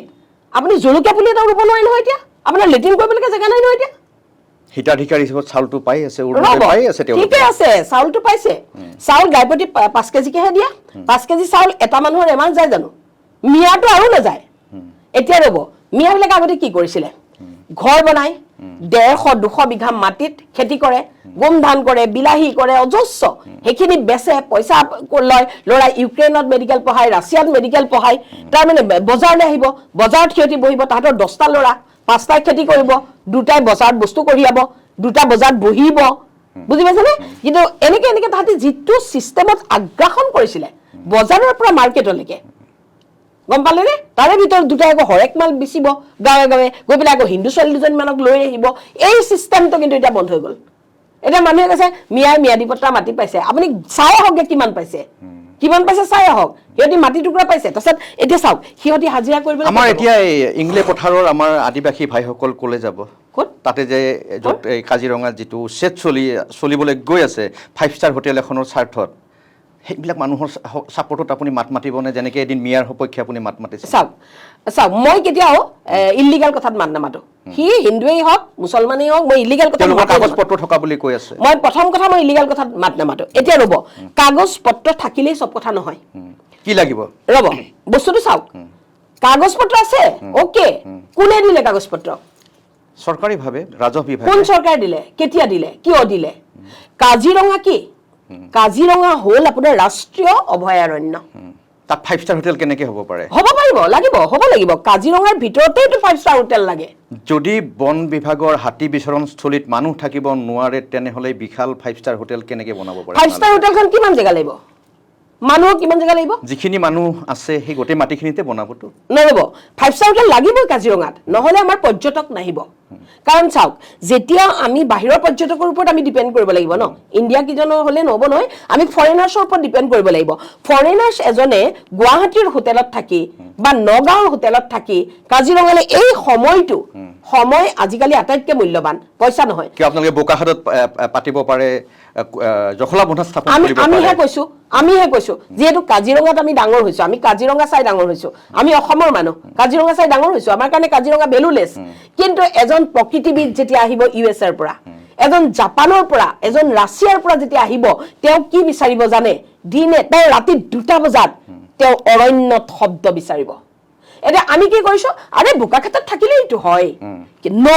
বোকাখাতত থাকিলে নহয়। এজন প্ৰকৃতিবিদ, এজন ৰাইটাৰ, ধৰি লওক এজন ইংৰাজী সাহিত্যৰ এজন বিদগ্ধ পণ্ডিত, তেওঁ ৰিচাৰ্চ কৰি আছে এটা কবিতাৰ ওপৰত, আপুনি কবিতাৰ মানুহ, এটা কবিতা, তেওঁ ৰাতি 3টা বজাত সাৰ পাই উঠি তেওঁ গছৰ শিৰ পাতত এটা সাংঘাতিক ডাঙৰ লিমাৰিক ৰচনা হ'ব। 5 ষ্টাৰ হোটেলত থকাৰ পিছত, 5 ষ্টাৰ হোটেলত থকাৰ পাছত বহুত ৰিজৰ্ট এনেও আছে। পৰিৱেশটো, পৰিৱেশৰ কথা কৈছো মই আপোনাক। মানে 5 ষ্টাৰ হোটেলত থাকি কবিতা লিখিব নহয়, এইটো ভুল মেছেজ নিদিব। পৰিৱেশ ধৰক, আৰু এটা আপুনি ক'লে ৰিজৰ্ট বহুত আছে, কিন্তু চৰকাৰে য'ত চৰকাৰীভাৱে এটা এষ্টাব্লিছমেণ্ট লাগিব য'ত মানুহে ছিকিউৰ ফিল কৰিব। এতিয়া আপুনি আৰু মই যিকোনো এখন ৰিজৰ্টত থাকিবলৈ আমি যাম, কিন্তু যেতিয়া এজন ইণ্টাৰনেশ্যনেল টুৰিষ্ট আহিব, তেওঁ প্ৰথম চাব তেওঁৰ ছিকিউৰিটি কি। পৰ্যটক সেইবিলাক ৰিজৰ্টত আছে। এইটো হয়তো চৰকাৰে যিহেতু বনাব, চৰকাৰে বনোৱাখিনিৰ হয়তো আৰু ফেচিলিটি থাকিব, তাতে ডাইৰেক্ট গৈ হয়তো হেলিপেড থাকিব। গতিকে চৰকাৰেতো আৰু এতিয়া চাওক, আমি কি কৈছিলো, আৰে কাগজ কল হেলিপেড হ'লে কিন্তু জীৱ জন্তুবিলাকে বৰ দিগদাৰ পাব। সেইটো কিবা এটা কৰিব, নিশ্চয় কৰিব, চৰকাৰেতো জানে। আপুনি মই যেনেকে ভাবিছো, হিমন্ত বিশ্ব শৰ্মাই নাজানে নেকি? চাওক, হিমন্ত বিশ্ব শৰ্মা কোন? হিমন্ত বিশ্ব শৰ্মা কোন? তেওঁ আমেৰিকাৰ মানুহ নে, ইউৰোপৰ মানুহ নে, বাংলাদেশৰ মানুহ নে, পাকিস্তানৰ মানুহ? হিমন্ত বিশ্ব শৰ্মা অসমীয়াৰ মানুহ। আপুনি যিটো চিন্তা কৰিব, একেটা চিন্তা হিমন্ত বিশ্ব শৰ্মাৰ মগজুটো খেলাব। সেইটো পুৰা বিশ্বাস আছে ন? 100% বিশ্বাস আছে। কাৰণ হিমন্ত বিশ্ব শৰ্মাৰ দিনত ইমান দৌৰিছো। আজি চাওক, এজন অত্যন্ত দৰিদ্ৰ ল'ৰা, 2 মাহৰ আগত মই 500 টকা এটা দি থৈ আহিছিলো, মোৰ হাতত বেছি পইচা নাছিলে, ল'ৰাটো এডমিশ্যন ল'ব পৰা নাছিলে, ITI পঢ়ি আছিলে টংলাত। মই 500 টকা মাত্ৰ দিব পাৰিছিলো তাক, কাৰণ মই বহুতক দিব লাগে। সেই ল'ৰাটোৱে 2 মাহৰ পিছত পুলিচত চাকৰি পালে, খাবলৈ নাছিলে ঘৰত। গতিকে আপুনি কি বাইদেউ, এইটো খবৰ আহিছেনে আপুনি যে গুৱাহাটী বিশ্ববিদ্যালয়লৈকে চৰকাৰীভাৱে যিটো অনুদান দিব লাগে বন্ধ হৈছে, ডিব্ৰুগড়লৈকে বন্ধ হৈছে, কটন কলেজত যিটো পৰিকাঠামো ইমান বেয়া, যাৰ কাৰণে এইবাৰ মাত্ৰ 7টা বিভাগত তেওঁলোকে স্নাতকোত্তৰত এডমিশ্যন দিব পাৰিলে, বাকী বিভাগত নোৱাৰিলে। এই দুৰৱস্থাটো লক্ষ্য কৰিছেনে আপোনালোকে? কৰিছো। এইটোত কিন্তু মই বেয়া পাইছো। বহুত বিদ্যালয় বন্ধ হৈ আছে। হয়, এইটো বেয়া লাগিছে। গতিকে মই চৰকাৰক আহ্বান জনাম যে Guwahati university, Dibrugarh university, cotton বিশ্ববিদ্যালয় আমাৰ আশা, আমাৰ আৱেগ, আমাৰ ইতিহাস। গতিকে কি হৈছে মই নাজানো ভিতৰুৱা কথাটো। গতিকে এই শিক্ষানুষ্ঠানসমূহত চৰকাৰে অলপ বিশেষ দৃষ্টি দিব বুলি মই আহ্বান জনাইছো। প্ৰিয় দৰ্শক, আড্ডা জমি আছে, যুক্তিতৰ্ক গল্প, ভালেমান দিনৰ মূৰত এনেকৈ কিছু তৰ্ক, কিছু যুক্তি আৰু কিছু গল্প আমি কথা পাতি আছোঁ। আৰু দুটামান বাইদেউক সুধিবলগীয়া প্ৰশ্ন আছে। বাইদেৱে কোৱা কথাই মই বাইদেউক সুধি আছোঁ, মোৰ ফালৰ পৰা সোধা নাই। হঠাৎ আপুনি পৰেশ বৰুৱাৰ সমৰ্থনত কৈ দিলে যে হিমন্ত বিশ্ব শৰ্মাই ভাল কথা কৈছে, পৰেশ বৰুৱাৰ ছবি অংকন কৰিব লাগে, জুবিন গাৰ্গৰ নালাগে। চাওক, ইয়াত পৰেশ বৰুৱাৰ ছবি অংকন কৰিব লাগে বুলি কিন্তু হিমন্ত বিশ্ব শৰ্মাই নাই কোৱা। আমি ভুলকে কথাবিলাক আমি প্ৰচাৰ কৰি দিওঁ। মোৰতো পিছত আহিব, মই হিমন্ত বিশ্ব শৰ্মাৰ ৰেফাৰেন্সটো আনিহে লিখিছোতো। এতিয়া কথাটো হৈছে কি, আমি এনেকে প্ৰচাৰ কৰি দিছো হিমন্ত বিশ্ব শৰ্মাই পৰেশ বৰুৱাৰ ছবি আঁকিবলৈ কৈছে, নহয়, ভুল। হিমন্ত বিশ্ব শৰ্মাই কি কৈছে যে যদি কোনোবা বিপ্লৱীৰ ছবি আঁকিবই লাগে, যদি ইফটো কিন্তু আমি লুকুৱাই থৈছো। আমি কি বুলি কৈছো, হিমন্ত বিশ্ব শৰ্মাই কৈছে পৰেশ বৰুৱাৰ ছবি আঁকক, নহয়। হিমন্ত বিশ্ব শৰ্মাই কৈছে যদি কোনোবা বিপ্লৱীৰ ছবি আঁকিবই লাগে, তেনেহ'লে অসমৰ এজন বিপ্লৱীৰ ছবি আঁকা চে গুৱেভাৰাৰ ছবি কিয় লাগে? পৰেশ বৰুৱাৰ নামটো কৈছে তেখেতে, কৈছে পৰেশ বৰুৱাৰ ছবি আঁকা হয়। পৰেশ বৰুৱাৰ লগত মই 3 ঘণ্টা 3.5 ঘণ্টা কথা পাতিছোঁ তেখেতে মোলৈ ফোন কৰিছিলে আৰু তেখেতে এভৰি 25 মিনিটছত তেখেতে ফোনটো কাটি দিয়ে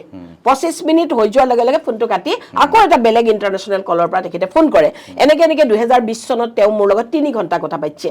সেইদিনা মোৰ ঘৰলৈ বহুত সাংবাদিক গৈছে প্ৰতিদিনো গৈছে মানে তেওঁলোকে মোক ইণ্টাৰভিউ ল'বলৈ গৈছিলে কিন্তু পৰেশ বৰুৱাই অলৰেডি ফোনটো আহি থকাৰ কাৰণে মই তেওঁলোকক বাহিৰত বহিবলৈ ক'লো পৰেশ বৰুৱাই মোক কৈছিলে মই কৈছিলোঁ যে আপুনি এটা অবাস্তৱ সপোন লৈ আপুনি আৰু কিমান দিন এনেকৈ আঁতৰি থাকিব তেতিয়া তেওঁ মোক কৈছিলে যে মই মৰালৈকে মোৰ এইটো মই স্বাধীন অসমৰ মই কোনো বিকল্প নাই স্বাধীন অসমৰ চৰ্ত মই নেৰো তেতিয়া মই কৈছিলোঁ আপোনালোক ত্ৰিপাক্ষিক আলোচনাত কিয় নবহে বোলে আলোচনাটো স্বাধীন অসমৰ ওপৰত নহয় সেইকাৰণে মই আলোচনাত নবহোঁ স্বাধীন অসমৰ ওপৰত আলোচনা হওক বুলি কওক মই বহিম গতিকে পৰেশ বৰুৱাৰ যিটো স্থিতি মই দেখিছিলোঁ তেওঁ স্বাধীন অসম মানে এজন মানুহ চাওক আজি 48 ইয়াৰ্ছ ধৰি এজন মানুহে এটা স্থিতিত আছে আৰু চাওক বিন লাডেনক ধৰিলে ছাদ্দাম হুছেইনক ধৰিলে কাছবক ধৰিলে আপোনাৰ NSCN ডাউন LTT ডাউন পাঞ্জাবৰ আপোনাৰ উগ্ৰপন্থী ডাউন খালিস্তানীবিলাক সব ডাউন পৰেশ বৰুৱাক আজিলৈকে ধৰিব পাৰিলেনে গতিকে পৰেশ বৰুৱা এজন সফল বিপ্লৱী হয়নে নহয় যাক আজিলৈকে কোনেও ধৰিব পৰা নাই গতিকে পৰেশ বৰুৱাৰ নিয়ম মতে আমি ফ'কাছ কৰিব লাগে আমাৰ পৰেশ বৰুৱাক দেশৰ শত্ৰু বুলিও আপুনি লিখিছিলে আগৰ পোষ্টত পৰেশ মই এতিয়াও কৈছোঁ আগলৈও কম সদায় কম পৰেশ বৰুৱাৰ মুখৰ আগতো কৈছিলোঁ ফোনতো মই পৰেশ বৰুৱাক কৈছিলোঁ যে পৰেশ বৰুৱাইতো মোক কৈছিলে যে ব্যৱস্থা এটা ল'বৰ কাৰণেহে মই আপোনালৈ ফোন কৰিছিলোঁ কিন্তু আপোনাৰ ওপৰত ব্যৱস্থা লোৱাৰ আগতে মই আপোনাৰ লগত কথা পাতি চাওঁ বুলিহে ফোনটো কৰিলোঁ কিমান ডাঙৰ কথা কৈছে আলফাৰ এজন সেনাধ্যক্ষ মোৰ ল'ৰা ছোৱালী 3টা আছে তেতিয়া মই আপোনাৰ স্পীকাৰত দি পেলাই মোৰ ল'ৰা ছোৱালীক মানে মই ল'ৰা ছোৱালীয়ে শুনি আছে তেতিয়া পৰেশ বৰুৱাই মোক মানে আল্টিমেটাম তাৰমানে মোৰ মৃত্যুদণ্ড ধমক এটা ধমক যে আপোনাৰ লগত মই মানে আল্টিমেটামলৈ যোৱাৰ আগতে আপোনাৰ লগত মই এবাৰ কথা পাতি চালোঁ ধেমালি কথা এজনী মহিলাৰ কাৰণে আৰু চাওক মই এটা মিডিয়াত কৈছোঁ পৰেশ বৰুৱাই কথাখিনি মিছা বুলি মোক কওক আজি মইতো আপোনাক ভালেই পাব পৰেশ বৰুৱাই ইমান নহয় ৰ'ব তেতিয়াও মই পৰেশ বৰুৱাক কৈছিলোঁ যে আপোনাৰ যিটো বিপ্লৱ আপোনাৰ বিপ্লৱ যিয়ে নহওক কিন্তু আপুনি যিটো বিপ্লৱ কৰিছে সেইটো দেশ অসমক ভাল পাই কৰিছে আপোনাৰ পন্থাটো ভুল আপোনাৰ পন্থাটো মই স্বীকাৰ নকৰোঁ কিন্তু আপুনি যিটো অসমক ভাল পায় আপোনাৰ থিংকিঙেৰে যোৱা যিটো বিপ্লৱ সেই বিপ্লৱক মই ৰেছপেক্ট কৰোঁ আজিও মই পৰেশ বৰুৱাক ৰেছপেক্ট কৰোঁ কিন্তু পৰেশ বৰুৱাৰ পন্থাটো মই স্বীকাৰ নকৰোঁ মানে মই কেতিয়াও তেওঁ যদি ছবিবিলাক আঁকি পেলোৱা হয় অসমত কি হ'ব ছবি জেললৈ যাব NSA লাগি যাব চাওক পৰেশ বৰুৱাৰে নহয় কাৰো ছবি আঁকিব নালাগে কাৰো ছবি আঁকিব নালাগে গড়ৰ ছবি আঁকক এতিয়া মনত পৰিছে আচল কথাটো আমি পাতাই নাই আপুনি জুবিন গাৰ্গৰ প্ৰথম চৰিত্ৰ হনন কৰা বুলি সকলোৱে অভিযোগ কৰে মিছা কথা এনেকুৱা জুবিন গাৰ্গ মিছা কথা যিটো কথা SITৰ ৰিপৰ্টত আছিলে মই সেই কথাটোহে কৈছোঁ মই নিজাৰ ববীয়াকে একো কোৱা নাই কোনে কাৰ চৰিত্ৰ হনন কৰিব পাৰে কোনে কৰিব পাৰে SITয়ে ৰিপৰ্ট দিছে SITয়েহে চৰিত্ৰ হনন কৰিছে আপুনি এতিয়া মোক সেইটো কথা ক'লে এই যে ভাইমন্দা চিনেমাখন চাব দেই ভাইমন্দা যিখন চিনেমা ভাইমন্দা চিনেমাখনত আপুনি জুবিনৰ গোটেই কেৰেক্টাৰটো চাবচোন অনাবৰতে মদ খুৱাই দেখুৱালে ভাইমন্দা চিনেমাখনত জুবিনক গোটেই কেৰেক্টাৰটোৰ প্ৰতিটো মুহূৰ্তত মদাহী কৰি দেখালে জুবিন কি ইমানেই মদাহী আছিল নেকি জুবিনে কি অনবৰতে মদেই খাই আছিল নেকি গান চান গোৱা নাছিলে ইমান যদি মদত ঢলং পলং ক'ব নোৱাৰে এটা মানুহে ইমান সৃষ্টি কেতিয়া কৰিলে ইমান ধুনীয়া গান কেতিয়া লিখিলে গতিকে জুবিনৰ যদি কোনোবাই চৰিত্ৰ হনন কৰিছে প্ৰথম ভাইমন্দা চিনেমাখনে কৰিছে কাইলৈ যদি ইতিহাসত ভাইমন্দা চিনেমাখন যদি আমাৰ ল'ৰা ছোৱালীবিলাকে যেতিয়া আজিৰ পৰা 20 বছৰৰ পিছত আমাৰ ল'ৰা ছোৱালীবিলাকে যেতিয়া জুবিনৰ বিষয়ে জানিবলৈ মন যাব আমাৰ নাতি পুতি তেওঁলোকে চাব যে কি চাৰ্চ কৰিব জুবিনৰ বিষয়ে ক'ত পাম তেতিয়া হয়তো ভাইমন্দা আহিব ভাইমন্দাখন যেতিয়া তেওঁলোকে চাব ইমান মদ খাইছিলে এইটো কেলে ভাইমন্দাই কৰিলে ভাইমন্দা চিনেমাখনেহে জুবিনৰ চৰিত্ৰ হনন কৰিছে SITয়ে জুবিনৰ চৰিত্ৰ হনন কৰিছে আমি নাই কৰা SITৰ ৰিপৰ্ট মতেহে আমি কথা কৈছোঁ আৰু বাইদেউ এটা মই কথা সুধো জুবিন গাৰ্গ সম্পৰ্কে সুধো যিহেতু মুখ্যমন্ত্ৰী ডাঙৰীয়া নিজে কৈ দিলে এইটো এটা হত্যাকাণ্ড হয় আপুনি কি ভাবে আপুনিতো হত্যাকাণ্ড নহয় বুলি লিখিছে শ্যামকানু মহন্তহঁত দায়ী নহয় বুলি লিখিছে প্ৰথম কথা জুবিনৰ কেছটো এতিয়া কোৰ্টত চলি আছে আসলতে এই কেছটো কথাটোৰ ওপৰত মন্তব্য দিয়াটো সঠিক হয় নহয় মই নাজানো হয় যদিও নাজানো নহয় যদিও নাজানো আগতীয়া এতিয়া কথা হ'ল হিমন্ত বিশ্ব শৰ্মাই ক'লে বুলিয়ে সব কথা কি 100% শুদ্ধ নেকি হিমন্ত বিশ্ব শৰ্মাই যে ক'লে আপুনি কৈছে এতিয়া হিমন্ত বিশ্ব শৰ্মাই মই দেখিছোঁ বাৰু কৈছে যে কেইটামান মানুহে ধৰি দিছে কেইটামান মানুহে মাৰিছে যদি হিমন্ত বিশ্ব শৰ্মাই যদি সেইটো দেখি আছিলে তেওঁ গৈ পেলাই কোৰ্টত সাক্ষীটো দিয়ক আকৌ কোনে কোনে ধৰি দিছে কোনে কোনে মাৰিছে তেওঁ নাই দিয়াকে কেলে সাক্ষী তেওঁৰ বিভাগেতো তদন্ত কৰি আছে গৃহ বিভাগে তেওঁ তাতে গৈ পেলাই কোৰ্টত কওকগে তদন্ত গৃহ বিভাগে কৈ দিয়ে কোৰ্টত কি বস্তু জানে নাই কোৰ্টত যিটো গৃহ বিভাগৰ তদন্ত SIT তদন্ত যিটো গৈছে সেইটো আসাম গভৰ্ণমেণ্ট বুলি যাব কোৰ্টত জুবিনৰ কেছটো আসাম ভাৰ্চেছ আসাম গভৰ্ণমেণ্ট গতিকে পুলিচৰ কাম কৰি থাকিব কিন্তু এতিয়া হিমন্ত বিশ্ব শৰ্মাই এইটো পুলিচৰ অফিচত খাৰা হয়তো কোৱা নাই নহয় তেওঁ বিধানসভাতহে কৈছে গতিকে তেওঁ এজন বিধায়ক হিচাপে কৈছে গতিকে বিধায়ক হিচাপে তেওঁ জাজক কওক বোলে মোৰ ক'বলগীয়া আছে মই সাক্ষী দিব বিচাৰো সাক্ষী দিবলৈ গৈ পেলাই তেওঁ কওক কাক ধৰিলে কোনে কোনে ধৰিলে হিমন্ত বিশ্ব শৰ্মাই ক'লে এইটো হত্যাকাণ্ড মই মানি ল'ম নেকি মোৰ মতে এইটো কোনেও হত্যা কৰা নাই মোৰ মতে এতিয়া চাওক আপুনি এতিয়া যদি ভাবিব পাৰে যে আপুনি কিয় সাক্ষী দিয়া নাই মোক যদি কাইলৈ কয় বোলে আপুনি প্ৰণৱ কুমাৰ বৰ্মনৰ লগত আপুনি এটা ইণ্টাৰভিউত কৈছিলে যে জুবিনৰ কেছটো আপুনি হত্যাকাণ্ড বুলি মানি নলয় মই সঁচাকে মানি নলওঁ হত্যাকাণ্ড বুলি এতিয়া যদি মোক কোনোবাই কয় এইটো কথা তেতিয়া মোক যদি কয় আপুনি যাব লাগিব কোৰ্টলৈ সাক্ষী দিব লাগিব মই যাম কম যি ক'ব লাগে কম কিন্তু মই নিজে যদি উপজাচি কাইলৈ যদি মই ক'ৰবাত গৈ পেলাই কওঁ যে মই সাক্ষী দিম তেতিয়া তেওঁলোকে ক'ব মই পেইড ৰাইটাৰ কাৰোবাৰ টকা লৈ পেলাই মই কথা কৈছো গতিকে নকওঁ মই এতিয়া নিউজত কৈ দিছো মোৰ মনৰ কথাটো যে মোৰ মনে বাৰে বাৰে কৈছে জুবিনক কোনেও হত্যা কৰা নাই জুবিনক কোনেও হত্যা কৰিব নোৱাৰে নিজে মৃত্যু হৈছে এক্সিডেণ্টেল ডেথ আৰু জুবিনক হত্যা কৰিব পৰা মানুহ অসমত নাই কোনো মানুহে জুবিনক হত্যা কৰিব নোৱাৰে কোনেও নোৱাৰে হাত কাপিব নোৱাৰে জুবিনে কাৰো ইমান অপকাৰ কৰি থোৱা নাই যে জুবিনক হত্যা কৰিব জুবিনক হত্যা কৰিবলৈ মানুহৰ বুকুৱে নিদিয়ে জুবিনক কোনেও হত্যা কৰিব নোৱাৰে এতিয়া যদি আপুনি মোক কয় যে আপুনি গৈ পেলাই কোৰ্টত কওক মই কেনেকৈ যাম কোৰ্টে মাতিলে যাম একেখিনি কথা ক'ম ঠিক আছে বাইদেউ আৰু বেছি বিতৰ্ক নকৰোঁ আমি আপোনাৰ মনৰ কথাবিলাক যিহেতু আপুনি লিখিয়ে থাকে তাৰ ওপৰত আকৌ আমি আজি এটা শ্ব' কৰিলোঁ আড্ডা কৰিলোঁ মই এটা বিশেষ কথা আপোনাক সুধিব বিচাৰিছোঁ আমি ৰীতা বাইদেউৰ কথা পাতিলোঁ জুবিন গাৰ্গ কথা পাতিলোঁ এটা শেষ প্ৰশ্ন সুধো আকৌ কিন্তু হিমন্ত বিশ্ব শৰ্মা সম্পৰ্কে মই আপোনাৰ পৰা জানিব বিচাৰিম হিমন্ত বিশ্ব শৰ্মাৰ আটাইতকৈ বেয়া দোষ মানে বেয়া গুণ বুলি কওঁ আমি বেয়া দোষ কি দেখে আপুনি মই ভালটো সুধিম আপোনাক বেয়াটো কি মানে আটাইতকৈ বেয়া ৰাজনৈতিকভাৱে তেওঁ কিছুমান নলগা জেগত লাগি ফুৰে এতিয়া যেনেকৈ জুবিনৰ ফটো ক'ত আঁকিব সেই ফটোখন কোনে ৰেকগনাইজ কৰি দিব যে এইখনে আঁকা সেই বস্তুটো তেওঁ ক'ব নালাগে তেওঁ এজন অসমৰ মুখ্যমন্ত্ৰী তেওঁ এইটো ক'ব নালাগে যে অমুকজনে বা পৰিয়ালে বা গৰিমা গাৰ্গে ৰেকগনাইজ কৰি দিয়ক যে এইখনেই ফটো সেই বস্তুবিলাকত হিমন্ত বিশ্ব সোমোৱাটো মোৰ ভাল নালাগে মানে এইবিলাক সৰু সৰু কথাত তেওঁ অনবৰতে মাথা মাৰি থাকিলে মুখ্যমন্ত্ৰী হিচাপে বেয়া লাগে চকীখনৰ মৰ্যাদা কিছু হানি হয় বুলি ভাবে নেকি আপুনি তেওঁ কিছুমান কথা যিবিলাক মানে এতিয়া ধৰক তেওঁ যেনেকৈ কৈ দিলে বোলে তিনিজনে ধৰিলে এজনে মাৰিলে সেইটো তেওঁ ক'ব নালাগিছিলে তেনেকুৱা কথাবিলাক তেওঁ নক'লে আমি ভাল পাম আৰু ভাল গুণ কি দেখে আটাইতকৈ অপাৰ 99.9% ভাল গুণ কি কম কোনটো কম যিজন মানুহে অসমক ইমান ভাল পায় অসমক ইমান ভাল পোৱা এজন মানুহ যিজন মানুহৰ ব্ৰেইনত অনবৰতে অসম দৌৰি থাকে যিজন মানুহে এজনী ছোৱালীয়ে কলেজলৈ গৈ দুপৰীয়া ভোক লাগিলে কি খাব সেইটোও চিন্তা কৰিব পাৰে পলিয়েষ্টাৰ মিহলি কটনৰ ইউনিফৰ্ম দিয়ে চাওক এটা পাৰ্চেণ্টেজ পলিয়েষ্টাৰ আপুনি 100% কটন কেনেকৈ পিন্ধাব আমি নিজেই নোৱাৰো পিন্ধিব 100% কটনৰ দাম বহুত 100% কটন আপুনি চাৰ্ট এটা ৰ'ব 100% কটন চাৰ্ট এটা কিনকচোন বহুত দাম কিন্তু কল্যাণকামী চৰকাৰৰ দায়িত্বই হৈছে জনসাধাৰণৰ স্বাস্থ্য আৰু শিক্ষাৰ দায়িত্ব লোৱা কিন্তু জনসাধাৰণৰ দায়িত্ব আছে যে চৰকাৰখনক যাতে সকাহ দিওঁ টেক্স দি আছো টেক্স বহুত টেক্স সেইটোৱেতো ডাঙৰ কথা হৈছে কিমান টোল গেট হ'ল আপুনি সেইটোৱেতো টেক্স কিয় দিব লগা হৈছে আজি চাওক আমি যেতিয়া সৰু আছিলো চৰকাৰে ধাৰ কৰিবলগীয়া হৈছে আমি যেতিয়া সৰু আছিলো আপুনি সৰু আছিলে মই সৰু আছিলো আমি ইউনিফৰ্ম ফ্ৰী পাইছিলো নেকি আপুনি স্কুলত ভাত খাইছিল নে ঘৰত ভাত খাই গৈছিলে মইতো ঘৰত ভাত খাই গৈছিলো মইতো ইউনিফৰ্ম মোৰ ঘৰৰ দেউতাই কিনি দিছিলে আপোনাক দেউতাই কিনি দিছিলে আজি ল'ৰা ছোৱালীক কিহৰ কাৰণে ইউনিফৰ্ম দিব লাগে এখন চৰকাৰী স্কুলততো কেৱল BPL নপঢ়ে আৰু বহুত ল'ৰা ছোৱালী পঢ়ে সব ল'ৰা ছোৱালীক ইউনিফৰ্ম কিয় দিব লাগে গতিকে যেতিয়া আমি চৰকাৰৰ পৰা বহুত বেছি আশা কৰিম চৰকাৰখনে কি কৰিব আমাৰ পৰা টেক্স লগাবলৈ চৰকাৰ বাধ্য গতিকে কিছুমান বস্তু আমি নালাগে বুলি উইলিংলি এৰি দিওঁচোন আমি গোটেই মানুহখিনি মিলি কওঁচোন যে ইউনিফৰ্ম নালাগে আমাৰ ল'ৰা ছোৱালীকেইটাক ইউনিফৰ্মযোৰ আমি দিব পাৰিম এই কথাটো আমি কওঁচোন নকওঁ কেলে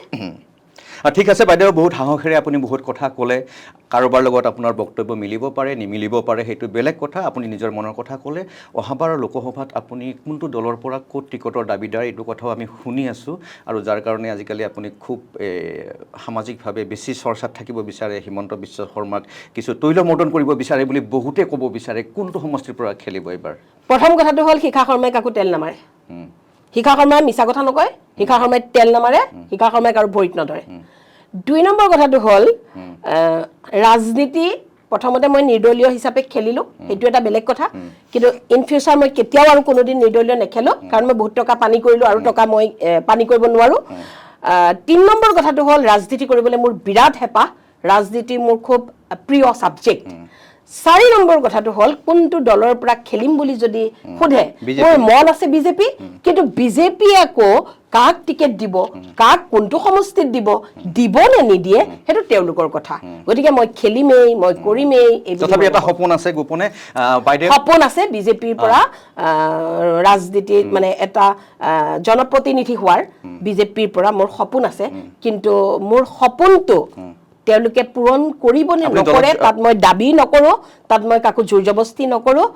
সেইটো তেওঁলোকৰ কথা। আপুনি দলত সোনকালে যোগদান কৰাটো ভাল। যোগদান কৰিম, কৰিব। গতিকে সকলো আপুনি শুদ্ধভাৱে কৈছে, সত্য কথা কৈছে। আৰু আপোনাৰ বক্তব্যবিলাক যিহেতু বিজেপিৰ বক্তব্যৰ নিচিনা একেই, কিন্তু এবাৰ কমৰেডৰ ওচৰলৈ যাওঁ, বিষ্ণু ৰাভাৰ ওচৰলৈ যায়। আজিৰ অনুষ্ঠানটো সামৰিম। আপুনি এটা বৰ যিহেতু ভাল গায়িকা, আচলতে আপোনাৰ সেই গুণবিলাক মানুহে ইমান গম নাপায়। অকল বিতৰ্ক পোষ্টবিলাকতে মানুহ ব্যস্ত থাকে। আপুনি বহুত ভাল গায়িকা, লেখিকাৰ নিচিনাকৈ। এই গানটোৰে আমি সামৰিম। কোনটো গান? এই যে বিষ্ণু ৰাভাৰ গান এটা গাইছিলে, পৰজনমত নেকি? মোৰ মানে খুব জ্বৰ হৈ আছিলে হা, আজি 3 দিনমান হৈছে, চৰ্দি আছে, মাত চাত ভাঙি আছে, তথাপিও গাওঁ। পৰজনমৰ শুভ লগনত যদিহে আমাৰ হয় দেখা, পুৰাবানে